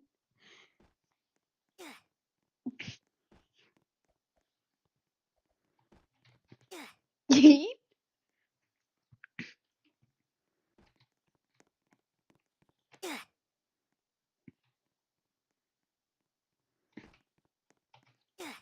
Boom.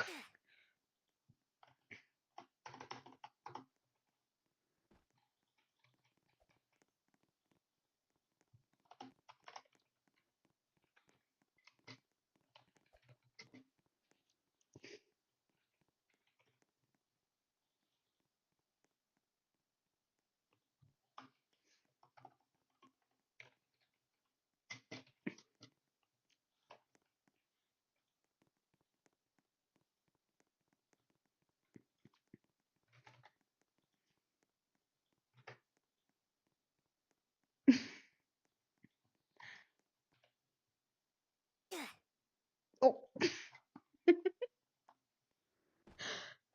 Dude. Be-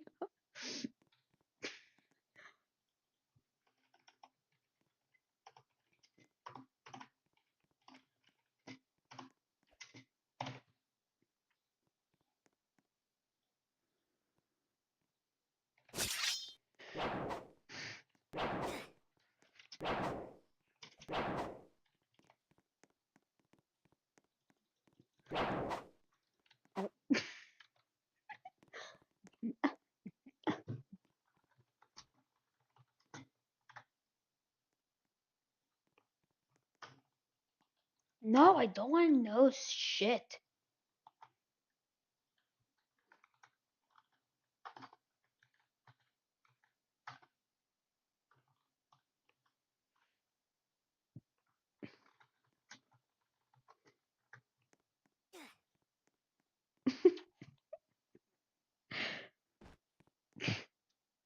But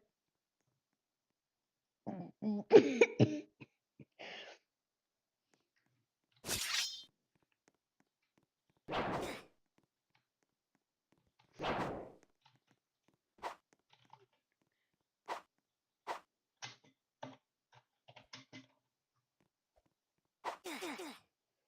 da, da.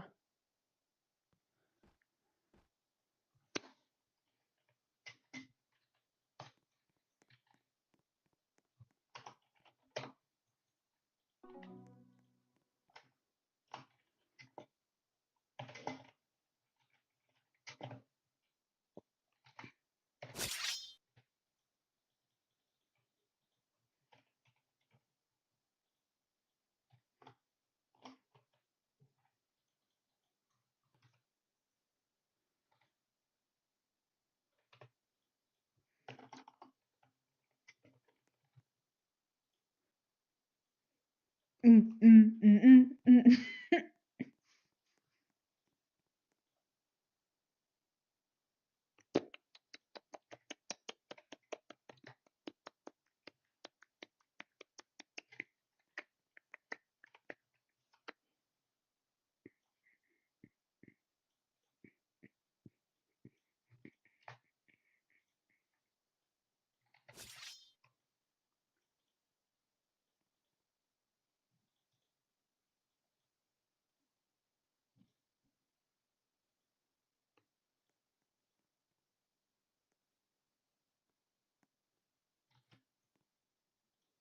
Dude.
Mm.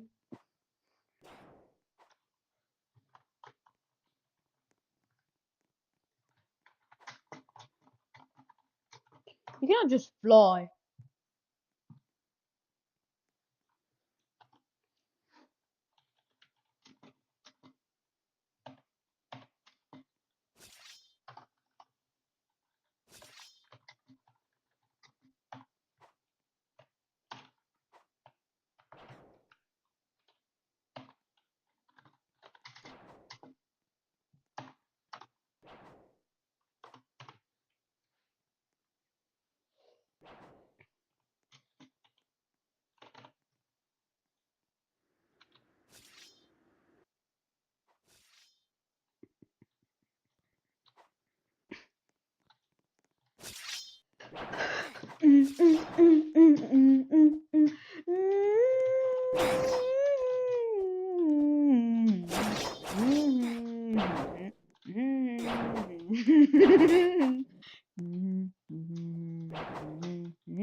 Got it. I feel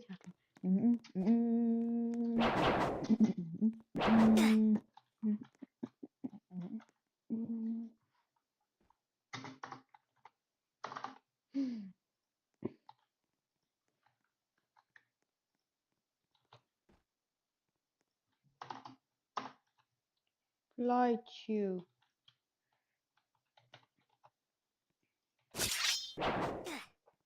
No. But why the fuck are you frozen? You shall die.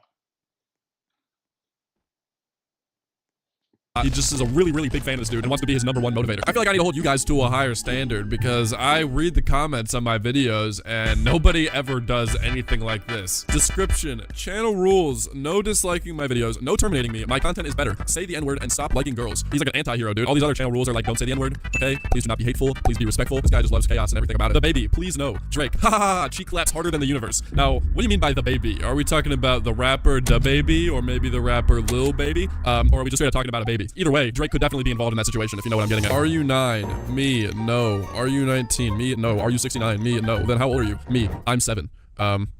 Just when you thought there was gonna be a punchline, no, okay? No punchlines. He is all just, he's just saying his age. He just wants everybody to know how old he is. And apparently, according to the title of this post, it actually said in the title of the YouTube video to not post your age in the comments. So he just went ahead and did that anyway, I guess. Is SCP real? Yeah, these are true stories.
Dude, I don't want to be charged for nothing.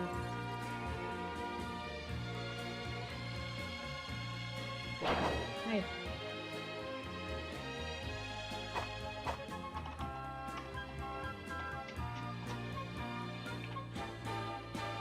Dude, no fire.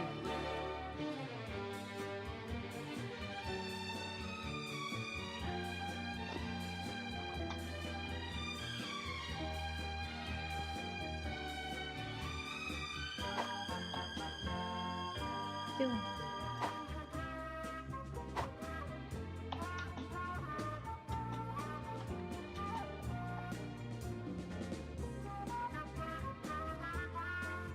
Dude, how many irons?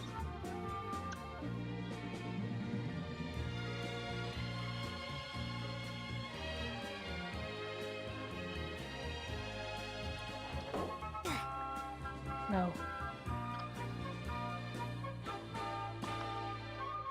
Come here, boy.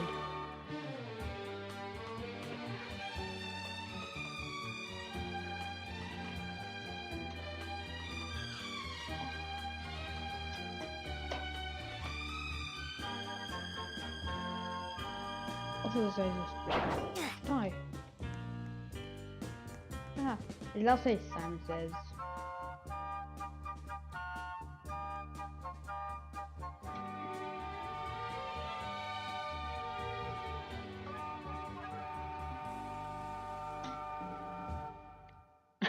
Bacon.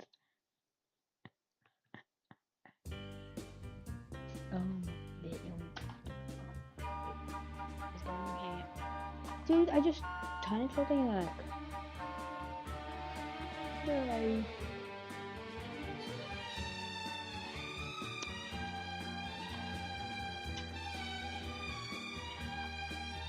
Kick off.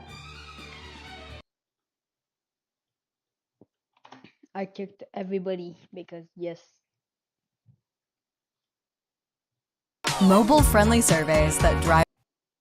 This is Windows 3.1, a thoroughly 16-bit shell running on top of Microsoft's MS-DOS operating system, and this was released in 1992. This is Windows 95, a whole new 32-bit operating system with its own overhauled version of DOS fully integrated, and this was released in 1995. As you can see, they're very different indeed. But how did Microsoft make it from point A to point B in 3 very short years? Well, in this video, I'm going to show you with the help of some leaked pre-release builds of Windows 95. And to facilitate this, we're going to need a period-correct PC. And what better PC than my 486 DX4100 here from 1994, so smack bang in the middle of that development cycle. And the cool thing about this PC is that it has a compact flashcard slot. So instead of a hard drive, I have installed various development builds of Windows 95 onto these compact flashcards, and we're going to work through them in this video and chart the development of this very historically important OS right before our very eyes. But before we go back to the beginning, let's start at, well, the end goal, the actual release of Windows 95 and the huge legendary party that Microsoft put on in their home of Redmond, Washington, hosted by Microsoft CEO Bill Gates and none other than US talk show host Jay Leno. Now, I think it's fair to say that this event was a huge deal for Microsoft, and quite rightly so, because Windows 95 itself was a huge deal, of course, a complete reinvention of their user interface paradigm and throwing away the old ancient MS-DOS underpinnings of the past, at least superficially so. Anyway, and that's something we will get into a little bit later on in the video, but... You're in a cool zone?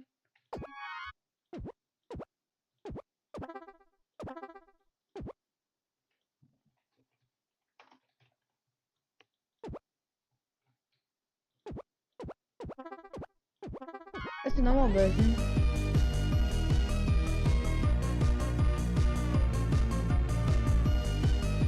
When you hit wall, you take damage.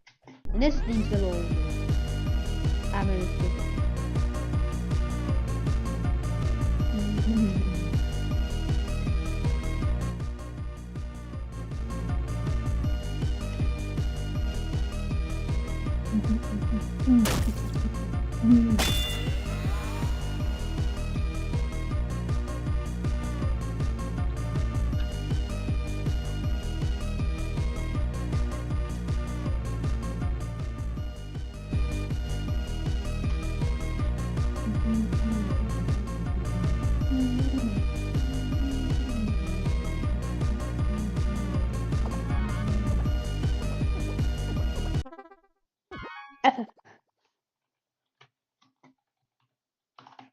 Kid F space.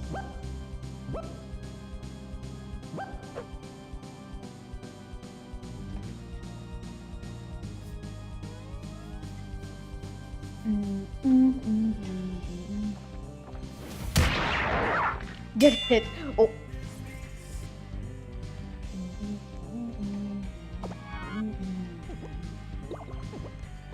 There you go. Someone here. A little train.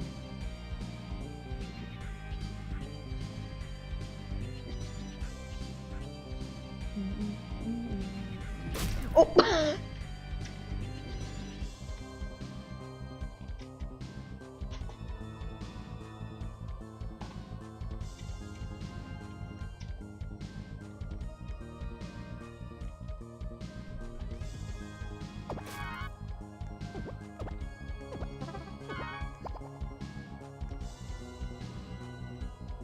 Dude, use your better train.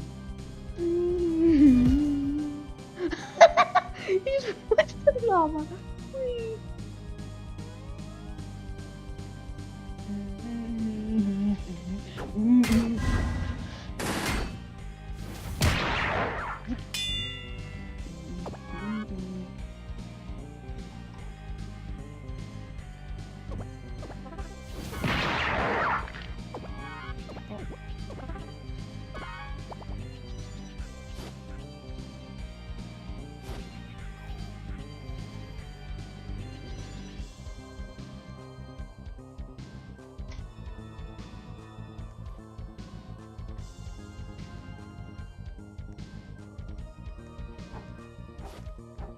Oh. Get paid. Get dodged.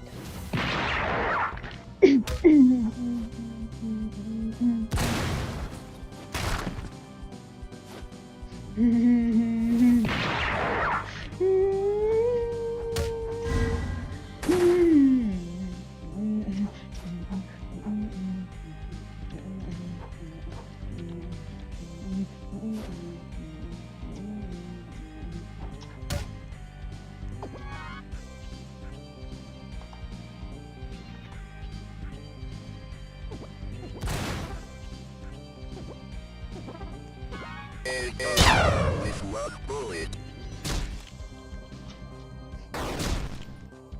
Boom!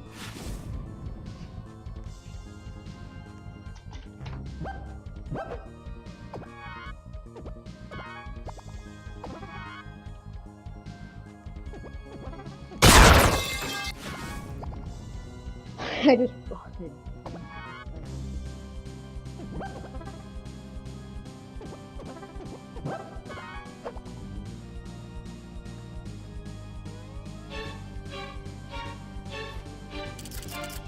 I'm making mac and cheese, and nobody can stop.